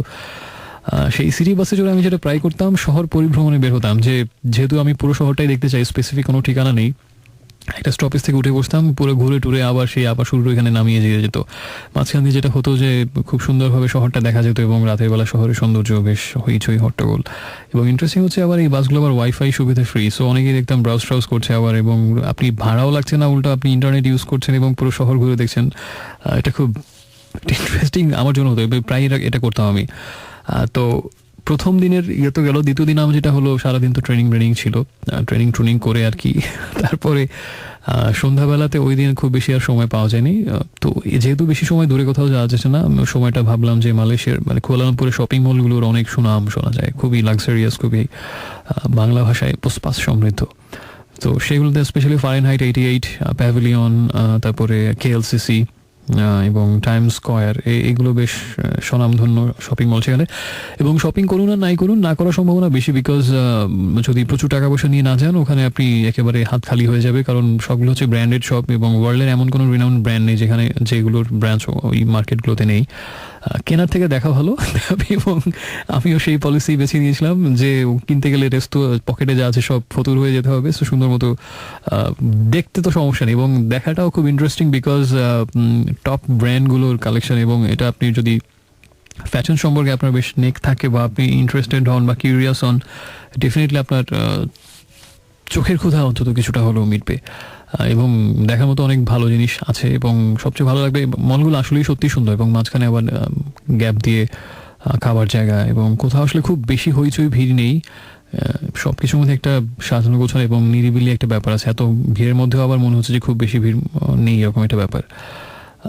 সেকেন্ড দিন গেল। থার্ড দিন যেটা আমরা করেছিলাম সেটা হচ্ছে, থার্ড দিনে যেটা করলাম 27-এ আমাদের ট্রেনিং সেশন শুরুতেই শেষ করে দেওয়া হয়েছিল এবং তারপরে আমাদের উদ্দেশ্য ছিল যে শহরটাকে ঘুরিয়ে দেখাবো, ওরাই ওদের মতো করে ঘোরাবে। তো ওরা প্রথমে আমাদেরকে নিয়ে গেল মালয়েশিয়ার যে রাজা তার হচ্ছে পুরনো যে রাজপ্রাসাদ, এটা হচ্ছে শহর থেকে কুয়ালালামপুরের একটু দূরে। এটা সে পুরনো রাজপ্রাসাদটা, সেখানে হচ্ছে যে বহুদিন ধরে রাজা বাস করতেন, কিন্তু কয়েক বছর আগে যেন সেখান থেকে নতুন রাজপ্রাসাদে তিনি শিফট হয়েছেন, যার ফলে সেটা পুরনোটা মিউজিয়াম বানানো হয়েছে এবং সেখানে সাধারণ মানুষের প্রবেশাধিকার এখন আছে, যার ফলে সেটা ভিতরে ঢুকে দেখার সৌভাগ্য হলো। শুরুতেই তার সামনে যে একটা সবুজ মানে গলফ কোর্টের মতো সবুজ সুন্দর মাঠ, সেটা মন জুড়াবে আপনার, অনেক বড় একটা মাঠ এবং এত সুন্দর করে ঘাসগুলো সাজানো, মনে হচ্ছে যে মানে ওয়ার্ল্ড কাপ ফাইনাল ম্যাচ মনে হয় এখানেই হবে একটু পরে, এরকম একটা ফিলিং কাজ করবে। তারপরে সেই রাজপ্রাসাদের ভেতরে ঢুকলে অবশ্যই একটা বেশ ভালো অনুভূতি কাজ করবে যে, এবং ঐতিহাসিক ব্যাপার স্যাপার জড়িত এখানে, অনেক সুন্দর সুন্দর জিনিস সেখানে দেখার আছে, রাজা নিজস্ব ইউজ করতেন এবং আরো অনেক ইন্টারেস্টিং ব্যাপার স্যাপার। সবচেয়ে যেটা ভালো লেগেছে, ভালো না মানে ইন্টারেস্টিং লেগেছে আমার কাছে, সেটা হচ্ছে ওইখানে একটা আলাদা কক্ষ আছে এবং সেই কক্ষটা হচ্ছে ক্ষমা প্রার্থনা কক্ষ। এবং পরে গাইডদেরকে জিজ্ঞেস করে যেটা জানলাম যে সেটা হচ্ছে যখন কোনো ওই যে আমাদের যে যেরকম আদালতের রায়ের পরে রাষ্ট্রপতি একমাত্র ক্ষমা করতে পারেন যে কোনো, তো ওখানে ওরকম একটা ব্যাপার থাকে যে রাজাই একমাত্র শেষ ভরসা ক্ষমা চাওয়ার, যদি আদালত আপনাকে ক্ষমা না করে। তো এরকম যারা ক্ষমা চাইতেন তার একটা ঘরের মধ্যে রাজা বসতেন, সুন্দর করে একটা সিংহাসনের মতো সাজানো এবং সামনে কিছু চেয়ার পাতা, আর তার দরজার ওখানে শিকল দেয়া, ওর সেই অপরাধী ওর বাইরে যে ওই ভিতরে ঢুকতে পারবে না এবং সেই শিকলের বাইরে সে দাঁড়াবে নতজানু হয়ে, এবং সে দাঁড়ানোর একটা স্পেসিফিক জায়গা আছে এবং ওখানে দাঁড়িয়ে সে নিচু হয়ে মাথা নিচু করে বিনীত হয়ে রাজার কাছে ক্ষমা ভিক্ষা চাইবে এবং রাজা বেশ ঘটা করে সেটা দেখবেন, শুনবেন, তাড়িয়ে উপভোগ করবেন এবং ইচ্ছে হলে ক্ষমা করবেন, না হলে করবেন না। এরকম একটা ক্ষমা প্রার্থনা কক্ষ দেখে আমার বেশ, এটা এর আগে কোথাও দেখিনি এরকম ক্ষমা প্রার্থনা কক্ষ। তো সেখানে আরো বেশ কিছু জিনিস দেখার আছে, ভালো লাগবে আশা করি যদি দেখার সুযোগ সেটা ঘটে। এবং সেখান থেকে আমাদেরকে নিয়ে গেল রাজার নতুন প্রাসাদে, পুরোনোটা থেকে নতুনটাতে। নতুনটাতে যেহেতু রাজা এই মুহূর্তে বহাল তবিয়তে বিরাজমান, সেহেতু ওটার ভেতরে আর নিরাপত্তাজনিত কারণে ঢুকতে দেওয়া হয় না, কিন্তু বাইরের থেকেও দেখতেও আপনার ভালো লাগবে। এটা স্থাপত্য সৌকর্যে এটা বেশ ভালো একটা জায়গা বলতে হবে। ওখান থেকে আমরা যেখানে গেলাম সেখানে হচ্ছে বাতু কেভ বলা হয় জায়গাটাকে। বাতু কেভ জায়গাটা হচ্ছে আসলে হিন্দু ধর্মের বা হিন্দু ধর্মাবলম্বীদের জন্য একটা বেশ বিখ্যাত তীর্থস্থান। পূজা অর্চনা হয়, অনেক উঁচু একটা পাহাড়, সেই অনেক উঁচু পাহাড় শ্রেণীর ভেতরে একদম পাহাড়ের গুহার ভেতরে ঢুকে যেতে হয়। এবং সেই গুহার ভেতরে মানে বিষয় খুব ইন্টারেস্টিং, এত উঁচু পাহাড়ের ভেতরে যে গুহা, তার ভেতরে আবার কি করে মন্দির বানানো হলো। এবং মানে পুরোটা হচ্ছে গুহাটা এমন যে আপনার সেই উপরে পাথুরে মাটি, এবং সেটা যে কোনো সময় ধসে যেতে পারে। যদিও হাজার হাজার বছর ধরে হয়তো ভাবেই আছে, কিন্তু এত বছর কেন গুহাটা ধসে পড়ছে না? এবং যারা মন্দির টর্মিন নির্মাণ করেছে সেখানে তারাই বা কোন আশা যে কোনোদিনই কি ধসে পড়বে না মাথার উপরে? মানে আপনি পূজা অর্চনা করছেন বা দেখতে গেছেন টুরিস্ট হিসাবে, আপনার মাথার উপরে হচ্ছে মাটি, এবং যে কোনো সময় সেটা ধসে পড়লে আপনি ওখানে এসে সেরকম একটা গা ছমছমে ব্যাপার বাতু কেভের ভিতরে। আর বাতু কেভে উঠতে হয় প্রথমে মাটি থেকে 274টা বা 272টা স্টেপ সিঁড়ি ভেঙে তারপর উঠতে হয়। এটা অনেক হেক্টিক একটা কাজ, আপনার মাঝখানে বেশ কয়েকবার বিশ্রাম নিতে হবে। অবশেষে 272টা সিঁড়ি ভেঙে আপনি যখন উঠবেন তখন দেখবেন যে উপর থেকে নিচে আবার গুহার মতো দেখা যাচ্ছে, তখন আবার নিচে নামতে হবে। খুবই থ্রিলিং একটা ব্যাপার। মানে বাইরের আলো, প্রচণ্ড সূর্য রোদ বাইরে, কিন্তু ভেতরে খুব অন্ধকার ঠান্ডা। এবং মুভিতে যেরকম দেখা যায় সুরঙ্গের ভেতরে বা গুহার ভেতরে প্রবেশ করছেন আপনি, এবং গা ছমছম একটা ব্যাপার। প্রচুর হনুমান ভয়াবহ ডিস্টার্ব করবে আপনাকে এবং ঘিরে ধরবে খাবারের জন্য। তো সেই সব কিছু ডিঙিয়ে 272টা স্টেপ পার হয়ে বিশাল কষ্টের ব্যাপার এটা। অবশেষে যখন একদম মাথায় উঠবেন সেখান থেকে আবার নিচে নামতে হবে সুরঙ্গের মতো করা, গুহার মতো করে। এবং গুহার ভেতরে যখন আপনি নেমে যাবেন তখন আপনার উপরে নিচে চারপাশে অন্ধকার পাহাড়, আপনি একেবারেই আন্ডারগ্রাউন্ডে। এবং সেখানে সেই শান্ত সৌম্য পরিবেশে পূজা অর্চনা করা হয় এবং বেদি আছে বসার জন্য। সেখান থেকে আবার উপর উঠে যায়, আবার নিচে নামা, এরকম বেশ কিছু আপস অ্যান্ড ডাউনস আছে সেই গুহার ভেতরে। দারুণ একটা ফিলিং কাজ করবে। সেখান থেকে বের হবার পরে অবশেষে 272টা সিঁড়ি ভেঙে আবার নিচে নামো, এবং অবশেষে আপনি আবার ধরণী তলে। এটা বেশ ইন্টারেস্টিং একটা জায়গা দেখার মতো, বাতু কেভ ওরা বলে। এবং সেই বাতু কেভ থেকে আবার আমরা অবশেষে সেই বিভিন্ন রকম রাস্তা আঁকা বাঁকা পার হয়ে দূর থেকে রুইন টাওয়ার দেখতে দেখতে দিনের বেলায় আবার এক অন্যরকম বিউটি, আবার সে কুয়ালালামপুরে ব্যাক করলাম। That was the third day. Fourth ডেতে যেন আমরা কি করলাম, ফোর্থ ডেতে হচ্ছে সারাদিন ট্রেনিং ছিল। সন্ধ্যার পরে হচ্ছে শহরের ভেতরে আবার ঘোরাফেরা, খানা দানা এবং বিভিন্ন রকম ইন্টারেস্টিং ফুড আছে মালয়েশিয়াতে। এবং জালান আলুর বলে একটা সড়ক আছে, সেটা হচ্ছে আমাদের কিসের সাথে তুলনা করবো, স্ট্রিট ফুডের জন্য বিখ্যাত জালান আলুর। জালান আলুর হচ্ছে আপনার মূলত এটাতে চাইনিজ অধ্যুষিত, চাইনিজ, ভিয়েতনাম, কম্বোডিয়ান এইসব অধ্যুষিত এলাকা। এবং ওই সড়কটাতে রাস্তার দুই পাশে হচ্ছে একটার পর একটা দোকান, কয়টা দোকান আপনি দেখে শেষ করবেন, স্ট্রিট ফুড আর স্ট্রিট ফুড। এবং মালয়েশিয়ার লোকাল ফুড সেখানে আছে। এবং স্পেশালি যদি সি ফুড খেতে চান কম দামে, বেশি দামে খেতে চাইলে ওখানকার অনেক যেগুলো খুব এলিট রেস্টুরেন্ট সেখানে যেতে পারেন। আর চিপ রেটে যদি ভালো স্বাদে খেতে চান দেন জালান আলুরে যাবেন। সেখানে গিয়ে দেখবেন প্রচুর দোকান এবং সি ফুড আর মালয়েশিয়ান লোকাল ফুড খাওয়ার জন্য বেস্ট প্লেস। এবং হরেক রকমের মানে বিশ্বের বিভিন্ন জাতির চিড়িয়া আপনি সেখানে দেখতে পাবেন। তারা সবাই সেই স্ট্রিট ফুডের লোভে সেখানে এসছে। আবার রাস্তার পাশে দাঁড়িয়ে কেউ কেউ আবার ক্রেতা অ্যাট্রাক্ট করার জন্য গিটার বাদ্যবাজন মানে বাজাচ্ছে, গান গাইছে। বেশ উৎসবমুখর একটা বেশ খুবই বেশ যজ্ঞ, একটা অন্যরকম একটা যজ্ঞ মনে হবে সেই জালান আলুয়ে গেলে। এবং এর কাছেই হচ্ছে বুকিত বিন্তাং। বুকিত বিন্তাং হচ্ছে কুয়ালালামপুরের খুব জমজমাট হ্যাপেনিং প্লেস থাকে না, যেমন ঢাকার ভেতরে এখন বলা যাচ্ছে যে বনানী 11 নম্বর যেরকম একটা খুব হ্যাপেনিং প্লেস, গুলশান বা পান্থপথের বসুন্ধরা সিটির আশপাশ খুব ব্যাপক সবসময় জমজমাট। তো এরকম হচ্ছে মালয়েশিয়া কুয়ালালামপুর সবচেয়ে হচ্ছে বুকিত বিন্তাং। এবং এখানে বেশ কিছু ওই যে ফারেনহাইট 88 প্যাভিলিয়ন, এই শপিং মলগুলো ওখানে, এবং শপিংয়ের জন্য প্লাস এন্টারটেইনমেন্টের জন্য বুকিত বিন্তাং খুব বিখ্যাত। এবং ওখানকার হচ্ছে সারা রাতেই মোটামুটি সেই রেস্টুরেন্ট, খাবার দোকানগুলো, আরও দোকানপাটগুলো খোলা থাকে এবং সবসময় জমজমাট। এনি টাইম গো, হোটেল ক্যালিফোর্নিয়ার মতো সবসময় খুব হিট, কোনো না কোনো কিছু ঘটছে। তো এটা ওই জালান আলুর থেকে পাশেই, জালান বুকিত বিন্তাং দিয়ে যেতে হয়। এবং এরকমই মোটামুটি আমরা ঘুরে ফিরে খেয়ে দিয়ে, এবং ওই দিন রাতে যেটা করলাম, সবাই তো ঘুমানোর প্রিপারেশন নিচ্ছে, তখন আমি যেটা হিসাব করে দেখলাম যে আজকে রাতে যদি পুত্রজায়া আর না যাওয়া হয় তাহলে আর যাওয়া হবে না। সো শেষ পর্যন্ত যেটা করলাম, সবাইকে ধরে বেঁধে রাজি করিয়ে একটা ক্যাব ভাড়া করে আমরা সেই রাত 11টার দিকে পুত্রজায়ার উদ্দেশ্যে রওনা দিলাম। এবং ইন্টারেস্টিং একটা ঘটনা ঘটলো, এটা খুব বেশি সিগনিফিক্যান্ট কিছু না, তারপরে শেয়ার করি। সেটা হচ্ছে যে গাড়িটা, আমাদের ক্যাব যখন গ্যাস নিতে ঢুকলো একটা স্টেশনে, তো আমি জিজ্ঞেস করলাম আপনি কি গ্যাস নেবেন নাকি তেল নেবেন, সে বললো আমি গ্যাস নিব। তো এই কথা শোনার সাথে সাথে আমরা চারজনই সাথে সাথে বের হয়ে গেলাম গাড়ির দরজা খুলে। তো ক্যাবের ড্রাইভার তো দৌড়ে আসলো, ঘটনা কি? আমরা তাকে ভাড়া দিয়ে ঠিক করলাম, এখন আবার কেউ যাবো না ডিসিশন নিলাম, ঘটনা কি? সবাই গাড়ি থেকে কেন নেমে গেলাম? সে ভয় পেয়ে দৌড়ে আসলো, কি ব্যাপার কি ব্যাপার? তো আমরা বললাম হ্যাঁ আপনি গ্যাস নিচ্ছেন এই জন্য আমরা গাড়ি থেকে বের হয়ে আসছি। তো বললো গাড়ি থেকে কেন বের হয়ে আসতে হবে? আমি বললাম যে বাংলাদেশে আমরা যখন গ্যাস নেওয়া হয় গাড়ি থেকে আমরা বের হয়ে আসি, বিকজ মাঝে মাঝে সিলিন্ডার বাস্ট করে, তো জীবন বাঁচাতে আমরা বের হয়ে আসি। তো এটা শুনে সে খুব অবাক হলো, এরকম জিনিস আগে কখনো শুনিনি। বললো যে না এরকম এখানে হয় না। তো সেজন্য সে খুব অবাক হয়েছে বিষয়টাতে। তো তাকে অবাক করে দিয়ে অবশেষে আবার আমরা যাত্রা শুরু করলাম, এবং রাতের বেলা সেই পুত্রজায়ের রাস্তাটা হচ্ছে বেশ পাহাড়ি রাস্তা, উঁচু নিচু, এবং সেই রাতের বেলা নির্জন রাস্তা দিয়ে লং ড্রাইভে যেতে, বাংলাদেশে এত লং ড্রাইভ হয়েছে, ওখানে গিয়েও লং ড্রাইভের একটা অভিজ্ঞতা হয়ে গেল, এবং that was very lovely experience I must say. অবশেষে আমরা পুত্রজায়াতে পৌঁছলাম, এবং পুত্রজায়ার কথা অনেক শুনেছি যে মালয়েশিয়ার প্রশাসনিক রাজধানী। তারা দুটো রাজধানী, একটা হচ্ছে বাণিজ্যিক বা আসলে কমার্শিয়াল যেটাই বলি না কেন, সেটা হচ্ছে কুয়ালালামপুর, আর প্রশাসনিক রাজধানী হচ্ছে পুত্রজায়া মালয়েশিয়ার। এবং যত সরকারি অফিস আদালত মন্ত্রণালয়, সব বড় বড় সরকারি স্থাপনা সবকিছুই পুত্রজায়াতে, এবং প্রশাসনিক সব ব্যাপার স্যাপার পুত্রজায়াতে হয়। এবং পুত্রজায়া শহরটা একেবারে এমনভাবে পরিকল্পনা করা হয়েছে যেন প্রত্যেকটা ইঞ্চিতে খুব সুন্দর একটা পরিকল্পনার ছাপ থাকে। এবং মাহাথির মোহাম্মদ যখন প্রধানমন্ত্রী ছিলেন, এটা একেবারে পুরোটা তার কল্পনা প্রসূত একটা শহর। এবং পুত্রজায়াতে গেলে আসলে মুগ্ধ হয়ে যেতে হয় এবং স্পিচলেস হয়ে যেতে হয় যে কুয়ালালামপুর হচ্ছে আসলে লাক্সারিয়াস এবং খুব হ্যাপেনিং টাউন, খুব সুন্দর আকাশ ছোঁয়া দালান কোঠা এবং শপিং মল, সুন্দর সুন্দর রাস্তা। আর পুত্রজায়াটা একেবারে অন্যরকম। এটা হচ্ছে স্থাপত্য সৌন্দর্য যদি দেখতে চান, যে আধুনিক স্থাপনা এবং পাশ্চাত্য রীতির সাথে ইসলামিক রীতি বা প্রাচ্যের রীতিকে কম্বিনেশন ঘটিয়ে যে কি অদ্ভুত সুন্দর স্থাপনা বানানো যেতে পারে, এবং স্পেশালি যারা স্থাপত্য সৌন্দর্য বা আর্কিটেকচার এইসব ব্যাপারে ইন্টারেস্টেড, তাদের জন্য পুত্রজায়া হচ্ছে পুণ্যভূমির মতো। এত এত সুন্দর স্থাপনা দেখবেন যে একটার থেকে আরেকটা বিল্ডিং সুন্দর, এবং স্ট্রাকচারাল ডিজাইন বা আর্কিটেকচারাল ডিজাইন যদি বলি, আমার কাছে মনে হচ্ছে ফ্যান্টাস্টিক। মানে ইস্ট এবং ওয়েস্টের একটা অদ্ভুত সুন্দর কম্বিনেশন।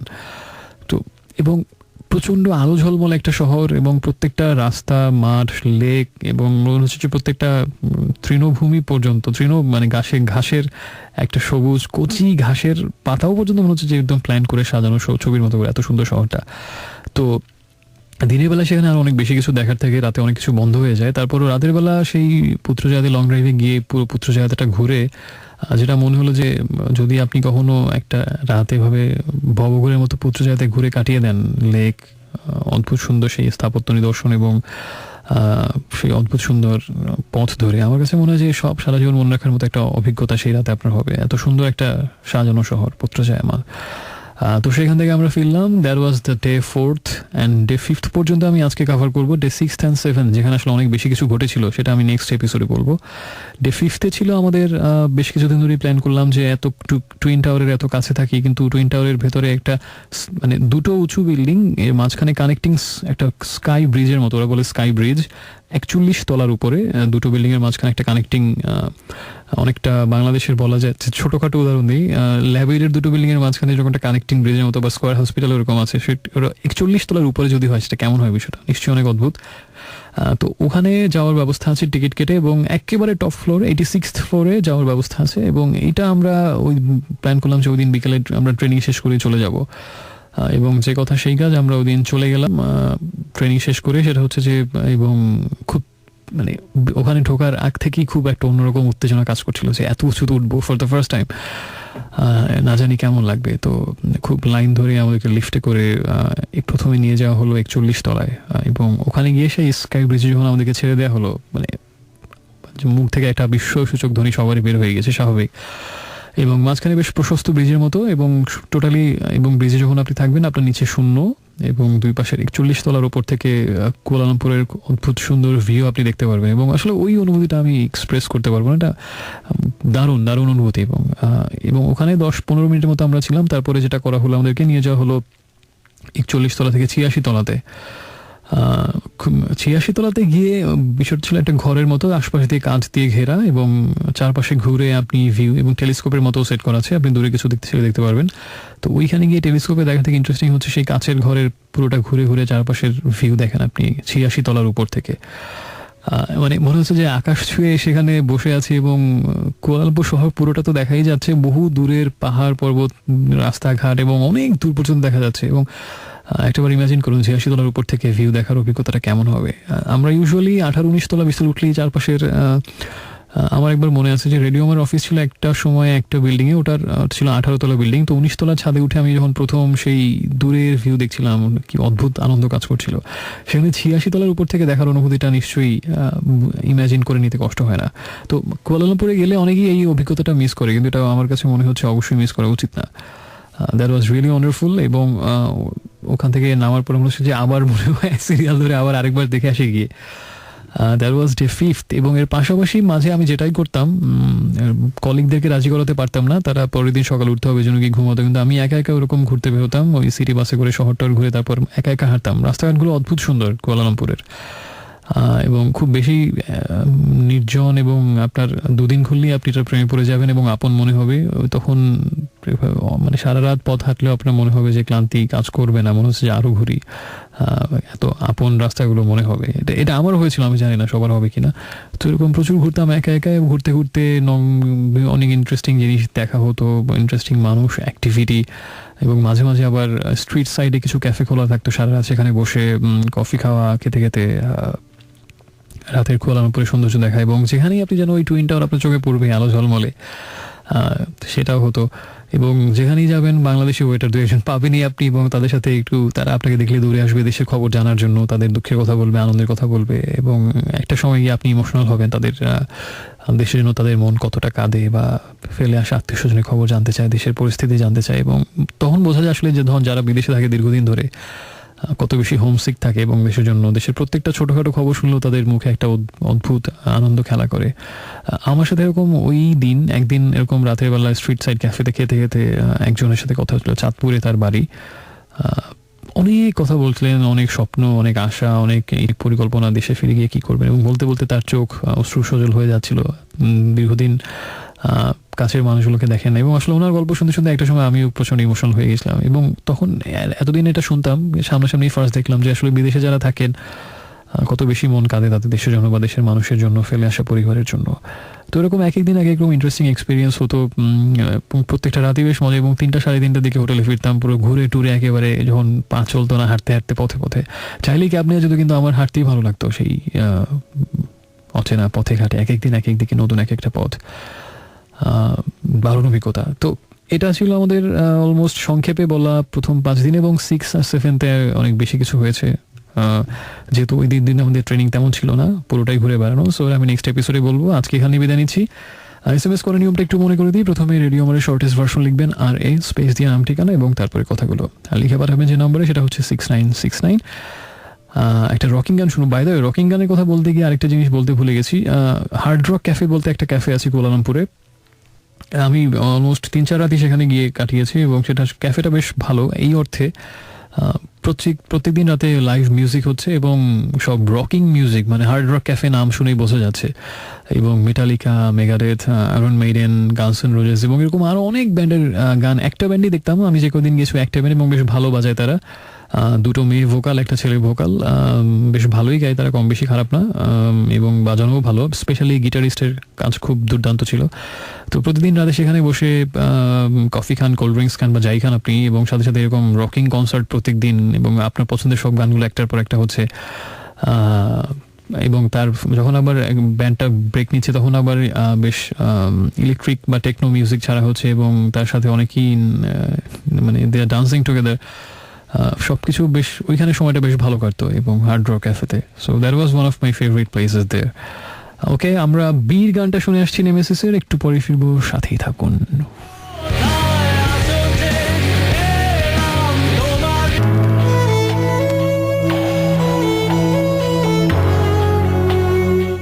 মাই friends, welcome back once again. শুনছেন ইরাজকে, শুনছেন ড্রিমস অ্যাভিনিউ এবং আপনি আছেন এই মুহূর্তে রেডিও আমার 88.4 FM এর সাথে। সময় যখন 1:21 ঠিক তখন আরেকবার ডানা মেলে উড়ে আসলাম আপনার আকাশে। শুনছিলাম একটু আগে ওয়ারফেসের গান আশা, এই গানটা দারুণ একটা গান। ওয়ারফেসের ফার্স্ট অ্যালবাম থেকে সঞ্জয়ের গাওয়া এই গানটা ছিল, জীবন আমার বড় বদলে গেছে। এবং তারা ছিল নেমেসিস এর গান বীর।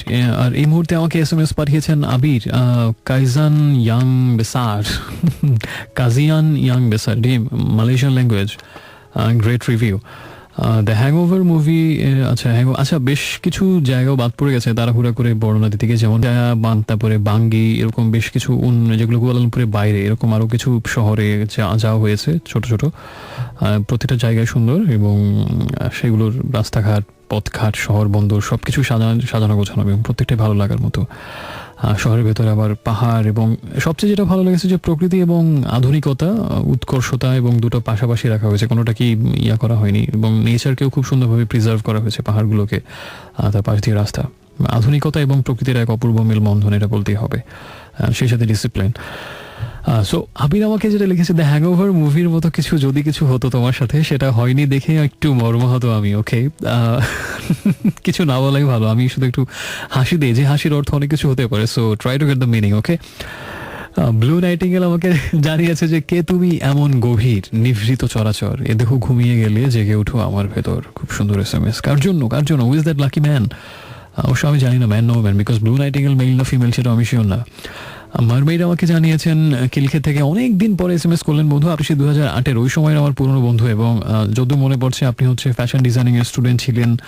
আপনার একটা শোতে আমাকে ইনভাইট করেছিলেন, আমার যাওয়ার কথা ছিল, শেষ পর্যন্ত যাওয়া হয়নি। তার কারণ হচ্ছে ওই দিন আমি সদরঘাটে ঘুরতে গিয়েছিলাম, এখনো আমার সব মনে আছে। এবং then you got married, then you got kids. আপনার একটা ছোট বোন ছিল, সেও আমার শো শুনতো, সবকিছু ঠিক আছে না? আপনার বাসা হচ্ছে উত্তরাতে, আমার সবকিছুই মনে আছে এখনো। বাট খুশি হব যদি আপনি আমাকে আবার রেগুলার আমাকে সঙ্গ দেন, আমার সাথে থাকেন শুক্রবার ড্রিমস অ্যাভিনিউতে। তাহমিন আমাকে লিখেছেন, জাস্ট ওয়াও, আশীর্বাদ করছি, পুরো ওয়ার্ল্ড ট্যুর করো, এটাই আমার একমাত্র ড্রিম এই মুহূর্তে জীবনে, একটাই স্বপ্ন আমার, পুরো পৃথিবীটা দেখা, আর কিছুই নেই। এভাবেই আমাদের ইন্সপায়ার করো। এবং ওখানকার মানুষ কি খুব ফর্মাল, না আমাদের মতোই লাইফস্টাইল কেমন?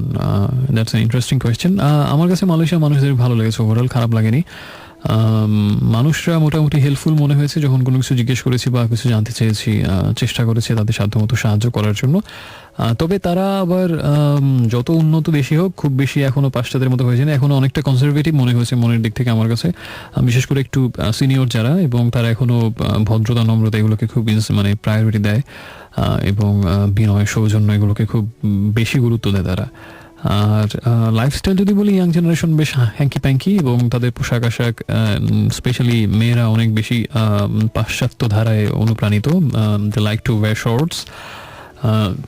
বাট আমার কাছে মনে হয়েছে যে পোশাক আশাকে যতই পাশ্চাত্য ধারা থাকুক না কেন, বা আমার কাছে ওভারঅল মনে হয়েছে যে ওখানকার তরুণদের বা তরুণীদের চলাফেরা খুব বেশি উগ্রতা বা উশৃঙ্খলতা কখনোই আমার কাছে মনে হয়নি। মনে হয়েছে যে তারা পোশাক আশাকে অনেক ওয়েস্টার্ন, কিন্তু ওভারঅল তাদের মধ্যে একটা ওভারঅল ডিসিপ্লিন আমার কাছে মনে হয়েছে, ডিসিপ্লিন, এবং খুব বেশি উগ্র বা একেবারে আউট অফ দ্য রেঞ্জ চলে গেছে এরকম কিছু আমার কাছে মনে হয়নি। মনে হচ্ছে যে ইস্ট এবং ওয়েস্টের একটা খুব দারুণ কম্বিনেশন, তাদের শহরের মতো তাদের মানুষজন বা স্পেশালি ইয়াং জেনারেশন লাইফস্টাইলও আছে। এটা আমার কাছে কখনোই সোভার হচ্ছে না এরকম মনে হয়নি কখনোই। আর বাট আমার কাছে মনে হচ্ছে ওভারঅল, যেহেতু একটা মুসলিম দেশ, সেই ভাবধারাটা আমার কাছে মনে হয়েছে যে পোশাকে আশাকে অনুপস্থিত থাকলেও আচার ব্যবহারে সেটা উপস্থিত আছে বেশ ভালো মতোই। অবশ্য এখানে অনেকগুলো ধারা, মালয়েশিয়াতে মূলত 3টা এথনিক গোষ্ঠী, প্রবল গোষ্ঠী। একটা হচ্ছে প্রায় 50% হচ্ছে ওখানকার অরিজিনাল মালে, যারা আসলে ওখানকার নেটিভ, এবং আপনার 22%-এর মধ্যে হচ্ছে চাইনিজ মালয়েশিয়ান, যা আসলে চীন থেকে ইমিগ্রান্ট বহু বছর আগে থেকে। সেই চাইনিজ ইমিগ্রান্ট হচ্ছে অ্যারাউন্ড 22%, আর অ্যারাউন্ড 8% হচ্ছে ইন্ডিয়ান মালয়েশিয়ান, এবং এছাড়া কিছু ইন্ডিজিনাস মানুষ আছে, এবং আরও কিছু মানুষ আছে। সব মিলিয়ে মোটামুটি বেশ কিছু এথনিক গোষ্ঠী আছে। তো এটা ভ্যারি করে আবার তাদের লাইফস্টাইলের মধ্যে। যেমন চাইনিজ মালয়েশিয়ান যারা, তারা আবার অবশ্য বেশ আরও বেশি ওপেন এবং লিবারেল, এরকম ডিফার করে অবশ্য আবার বিভিন্ন রকম জনগোষ্ঠীতে। বাট ওভারঅল ভালো লাগবে। সমাজ ব্যবস্থা বা চলাফেরা আমার কাছে মনে হচ্ছে খুব যথেষ্ট সোভার এবং ডিসিপ্লিনড, ভালো লেগেছে। এবং I love the country, the nature and the people, definitely. তবে মালয়েশিয়ান পুলিশদের ভালো লাগেনি, এবং আমার কাছে মনে হচ্ছে যে মালয়েশিয়ান পুলিশের মধ্যে বিনয় এবং সহযোগিতার মনোভাব, নম্রতা, এগুলো খুব অভাব আছে। এবং মানে এই একমাত্র মালয়েশিয়ান পুলিশ বাদে বাকি সবাইকে আমার ভালো লেগেছে, এটা বলতে হবে। আমার সাথে আনপ্লিজেন্ট কিছু হয়নি, কিন্তু ওভারঅল অ্যাটিটিউড বা বিহেভিয়ার দেখে মনে হয়েছে যে না, এই জায়গাটাতে ইমপ্রুভ করার বিষয় থাকে। তবে ডিসিপ্লিনের কথা যদি বলি, যেটা আসলে আমাদের মানে শেখার মতো বা অনুকরণীয় আমার কাছে মনে হয়েছে, যেমন খুব রাতের বেলা 1টা 2টা 3টার দিকে যখন বিভিন্ন পথে হেঁটে বেড়াতাম, তখন দেখতাম যে রাস্তাঘাট একদম ফাঁকা, কোনো গাড়ি নেই। তো একটা গাড়ি মাত্র দাঁড়ানো, এবং খুব হাস্যকরও লাগে আবার ইন্টারেস্টিংও লাগে যে আশপাশে ডানে বামে কোনো রাস্তায় কোনো গাড়ি নেই, কিন্তু একটা গাড়ি সিগন্যালে দাঁড়িয়ে আছে। এর কারণ কি? কারণটা হচ্ছে যে লাল বাতি চলে গেছে, সেটা ভায়োলেট করবে না। করলে কিন্তু সে ইজিলি যেতে পারে, ডানে বামে সামনে কোনো দিকেই কোনো গাড়ি নেই, সে ইজিলি টান দিয়ে চলে যেতে পারে। কিন্তু যেহেতু রেড সিগন্যাল, সে ওই একটা গাড়ি একেবারে 4 রাস্তার মোড়ে একটা গাড়ি ঠায় দাঁড়িয়ে আছে, কখন আবার গ্রিন হবে সেটার জন্য। এবং পরে আমি এক ক্যাব ড্রাইভার খেলাম, সে বললো যে না, এবং মালয়েশিয়ার রাস্তাঘাটে একটা পুলিশ আপনি দেখবেন না, পুলিশবিহীন একটা শহর। গুরুত্বপূর্ণ কিছু স্থাপনা বোধে পথে ঘাটে বাংলাদেশে এরকম একটু পরপর মোড়ে মোড়ে চেকপোস্ট বা এরকম প্রচুর পুলিশ, যেতে পুলিশ আসতে পুলিশ, মানে আপনি এত বড় একটা শহরে কোনো পুলিশ দেখবেন না। তারপরেও অদ্ভুতভাবে সবাই ডিসিপ্লিন মেনটেন করছে, এবং ট্রাফিক পুলিশ সেখানে কোনো তো প্রশ্নই আসে না। বাট আপনি যদি ভায়োলেট করেন কোনো ইনস্ট্রাকশন, ঠিকই সেটা সিসিটিভিতে মনিটর করা হচ্ছে, এবং পরের দিন আপনার ঠিকানায় সেই একটা পানিশমেন্টের চিঠি ঠিকই চলে যাবে, এবং সব কিছু খুব ভালোভাবে রেগুলেট করা হচ্ছে, এবং কেউ সেটা ভায়োলেটও করছে না। এবং আরেকটা যেটা আসলে আমার খুব ভালো লেগেছে, যে সেটা হচ্ছে অনেক প্রশস্ত রাস্তা, 6 লেন 7 লেন 8 লেন এরকম রাস্তা, কিন্তু কেউ কাউকে ওভারটেক করে না, এবং আপনার পাশে দুটো গাড়ি আছে, আপনি সেটাকে চাইলেই আরেকটা পাশের লেনে চলে গিয়ে আপনি স্পিড বাড়িয়ে আগে যেতে পারেন, কিন্তু সেটা কেউ করে না। আশপাশে সবগুলো লেন খালি পড়ে আছে, কিন্তু এক লেনে ওই একটা গাড়ি পিছনে আরেকটা গাড়ি, এবং ওর পিছনেই সে যাবে, ওভারটেকও করবে না, পাশের লেনেও যাবে না, লেন চেঞ্জ করবে না। এবং আরেকটা যেটা ইন্টারেস্টিং, বাংলাদেশ হচ্ছে যদি কেউ চলন্ত রাস্তায় গাড়ি থামায় এবং একটু কোথাও সেখান থেকে নামতে দেরি হয়, উঠতে দেরি হয়, ভাবে কেউ সময় নিচ্ছে, পিছন থেকে হর্নের জ্বালায় তো আপনি অতিষ্ঠ হয়ে যাবেন যে কেন আপনি এত সময় নিচ্ছেন, যদিও খুব বেশি সময় হয়তো নিচ্ছেন না। কিন্তু ওখানে এরকম কিছু নেই, এবং এত বড় একটা শহর, এতদিন আমি রাতের বেলা ঘুরলাম, দিনের বেলা একটা হর্নের আওয়াজ আমি শুনিনি, কেউ হর্ন দেয় না, ওখানে হর্ন দেওয়ার কোনো প্রয়োজন নেই। বিকজ আমার সামনে গাড়িটা হঠাৎ করে থেমে গেল রাস্তায়, থামুক, কোনো সমস্যা নেই, সে একজন মানুষ উঠবে, নামবে, জিনিসপত্র উঠাবে, সে পিছনের গাড়িগুলো ধৈর্য ধরে অপেক্ষা করছে, হ্যাঁ ওনার কাজ শেষ হবে, তারপরে আবার সে স্টার্ট করবে। একটা হর্নও দেবে না যেন আপনি তাড়াতাড়ি করুন। এবং এত বড় শহর, এত গাড়ি, কোনো হর্ন নেই, এবং কেউ অযথা অস্থিরতা দেখাচ্ছে না। এবং আপনি যদি 3 মিনিট ধরেও গাড়িতে ওঠানামা করেন, গাড়ি থামিয়ে মাঝ রাস্তায়, পিছন থেকে সে আপনাকে কোনো হর্ন দিবে না, আপনার জন্য ওয়েট করবে, আপনি শেষ হবে, দেন আপনি মুভ করবেন, দেন আপনার পিছনে সে মুভ করবে, এবং ওভারটেক তো প্রশ্নই আসে না। So this are very good sides, যেটা আমার কাছে মনে হয় ডিসিপ্লিন খুব চমৎকারভাবে সেখানে মেনটেন হচ্ছে। এবং একটা জিনিস আপনার মনে হবে যে আসলে চাইলে অনেক কিছু সম্ভব, শুধুমাত্র সদিচ্ছা থাকলে। এবং যে মানুষগুলো আমরা এখানে পদে পদে নিয়ম ভাঙিয়ে ওখানে গিয়ে আপনি আবার নিয়ম মেনে চলবেন, কিন্তু দেশে এসে আবার আমরা অনিয়ম করা শুরু করি।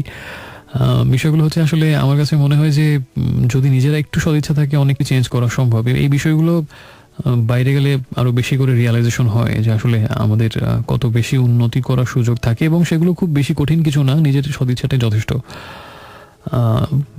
This are some good sides. আপাতত আর কথা না বলে, SMS না পড়ে আমি চলে যাচ্ছি আমাদের পরের গানে। এবং SMS করার নিয়মটা হচ্ছে, প্রথমেই লিখবেন রেডিও আমার শর্ট ইজ ভার্সন, স্পেস দিয়ে নামধাম, এবং তারপরে কথাগুলো আর লিখে পাঠাবেন 6969 এই নাম্বারটাতে। আর এখন যে গানটা শুনবো, এটা আমি আমার একটা ফ্রেন্ডকে ডেডিকেট করছি। আসলে একটা কথা না বললেই না, সেটা হচ্ছে বিদায় দেওয়া সবসময় কষ্টের, এবং সেটা যদি খুব কাছের কাউকে হয়, এটা আর প্রচন্ড কষ্টের। এই কষ্টের ভেতর দিয়ে আজকে আমাকে একবার যেতে হয়েছে। আমার সবচেয়ে কাছের এবং প্রিয় বন্ধুদের একজন, আসিফ, সে USA তে চলে যাচ্ছে পড়াশোনার জন্য, 2 দিন পরে ফ্লাইট। সো আজকেই আমাদের একটা গেট টুগেদারের মতো ছিল, এবং জানি না আবার ওর সাথে কবে দেখা হবে। এবং আমার সবচেয়ে কাছের বন্ধুদের একটা, আর ওর সাথে আমার অসাধারণ সব স্মৃতি, বিকজ সে হচ্ছে আমার বেশিরভাগ লং ড্রাইভের পার্টনার, এবং আমাদের যে সার্কেলটা আমরা প্রচুর ঘোরাঘুরি করি তার মধ্যে অন্যতম সে। এবং বেশিরভাগ সময় সেই সফর থাকে, সেই চালকে। এবং আমাদের বেশিরভাগ লং ড্রাইভ এমন হয় যে গাড়ি চালাচ্ছে আসিফ, এবং তার পাশের সিটটাতে নেভিগেটরের ভূমিকায় আমি রাস্তাঘাট চেনাচ্ছি এবং বিভিন্ন রকম ইনস্ট্রাকশন দিয়ে তাকে সাহায্য, মানে সে হচ্ছে পাইলট, আমি হচ্ছে কো পাইলট, যেহেতু এখন আমার চালানোর হাত অতটা ভালো না, সো আসিফই চালায়। এবং এই কো পাইলট জুটিটা আমরা একসাথে এত ট্যুর করেছি, এত জায়গাতে ঘুরেছি, ঢাকার ভেতরে রাত বিরাতে, দিন নেই ক্ষণ নেই রাত নেই, 1টা 2টা 3টা 4টা 5টা নেই, এবং হুটহাট ঢাকার বাইরে যখন ইচ্ছা তখন, একেবারে প্ল্যান ছাড়া। এবং এত বেশি স্মৃতি আমাদের একসাথে, সেই IBA লাইফ থেকে IBA হোস্টেলে, ক্লাসরুমে, বিভিন্ন জায়গায় লং ড্রাইভে, ঢাকার ভেতরে ঘোরাঘুরিতে, আসিফের বাসায়, আমার বাসায় মুভি দেখা একসাথে, সেই মুভি নাইট, সেই হ্যাং আউট, মানে অজস্র লক্ষ স্মৃতি। And now he is leaving. I don't know when I'm gonna be able to see him again, but it really hurts.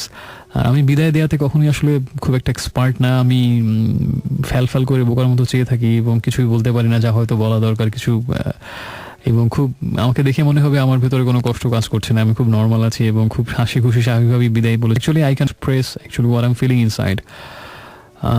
So আজকেও খুব নর্মাল মনে হচ্ছিল, হ্যাঁ মনে হচ্ছিল কালকে দেখা হবে, বাট এমন হতে পারে 4-5-6 বছরে হয়তো আর দেখা হবে না, but is such a good friend of mine. So I don't know, still I don't know how to express my pain because it's really hard, it really hurts. So আসিফের জন্য আমি যে গানটা প্লে করবো সেটা হচ্ছে রাস্তায়, বিকজ আমাদের রাস্তাতেই অনেক স্মৃতি, ঘোরাঘুরি স্মৃতি, সো রাস্তায় গানটাই হচ্ছে ওকে ডেডিকেট করার জন্য perfect, and I wish him all the best, wish you are here. এই কথাটা নিশ্চয়ই আমার সবসময় মনে হবে এরপরে যখনই কোনো ঘুরতে যাব বা মনে হবে আশপাশে কেউ নেই, ওকে ফোন দিলে এখনই বের হয়ে আসতো, আর কেউ আসুক আর না আসুক, এবং দুজনে মিলে, দুজনেই না আর কাউকে না পেলেও আমরা দুজনেই একসাথে অনেক অনেক জায়গায় ঘুরতে যেতাম হুটহাট করে, এবং আমি জানতাম আর কেউ না থাকলে অন্তত একজন হাত জাগিয়ে বলবে যে I'm there, yes, and that was him. So definitely I am gonna miss him very badly. So that's the song রাস্তায় ভাই অর্ণব। একটু পরে ফিরছি, সাথেই থাকুন এবং SMS করুন 6969 এই নাম্বারটাতে।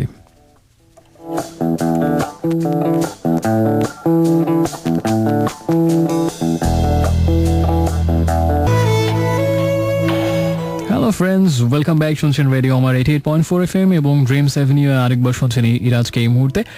খুব বেশি সময় কিন্তু আমাদের হাতে বাকি নেই, একটা বেজে অলরেডি 48 মিনিট। তারপরও যতটুকু সময় আছে আমি আরও বেশ কিছু গান প্লে করার চেষ্টা করছি আমার জন্য, এবং একটু আগে শুনছিলাম নিকেল ব্যাকের গান ফার অ্যাওয়ে, আর তার আগে ছিল মিনারের গান অপেক্ষা, এবং তার আগে ছিল রাস্তায় বাই অর্ণব। সো এখন কি থাকছে? এখন থাকছে একটা প্রশ্ন, সেই প্রশ্নের উত্তর হয়তো আপনার জানা আছে, আমার জানা নেই। গানটার নামই হচ্ছে প্রশ্ন, বাপ্পা মজুমদারের গান।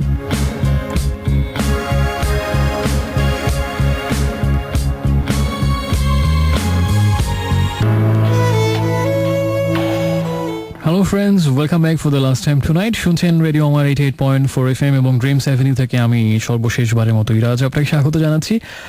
শুনছিলাম বাপ্পা মজুমদারের গান প্রশ্ন, এবং আজকে যতটুকু সময় বরাদ্দ ছিল ততটুকু সময় শেষ, আর আগামী সপ্তাহে ইনশাল্লাহ আবার কথা হবে, আর কোনো ব্রেক পড়বে না আশা করছি। আর রবীন্দ্রনাথের গান নিয়ে কথা হচ্ছিল, শুনতে চেয়েছেন, এবং সর্বশেষ গানটা রবীন্দ্রনাথের গান, শ্রীকান্তের কণ্ঠে, এবং বেশ দারুণ একটা গান, বেশ ভালো লাগবে বলেই আশা করছি। এবং এই গানটার একটা অন্তর্নিহিত তাৎপর্য আছে, সেটা হচ্ছে গানের কথাগুলো আমার সবকটা বন্ধুর জন্য তাদের জীবনে সত্যি হোক, এটা আমার প্রত্যাশা, এবং অনেক বেশি ভালো থাকবেন। আর বিদায় নিচ্ছি আজকের মতো, শুভরাত্রি।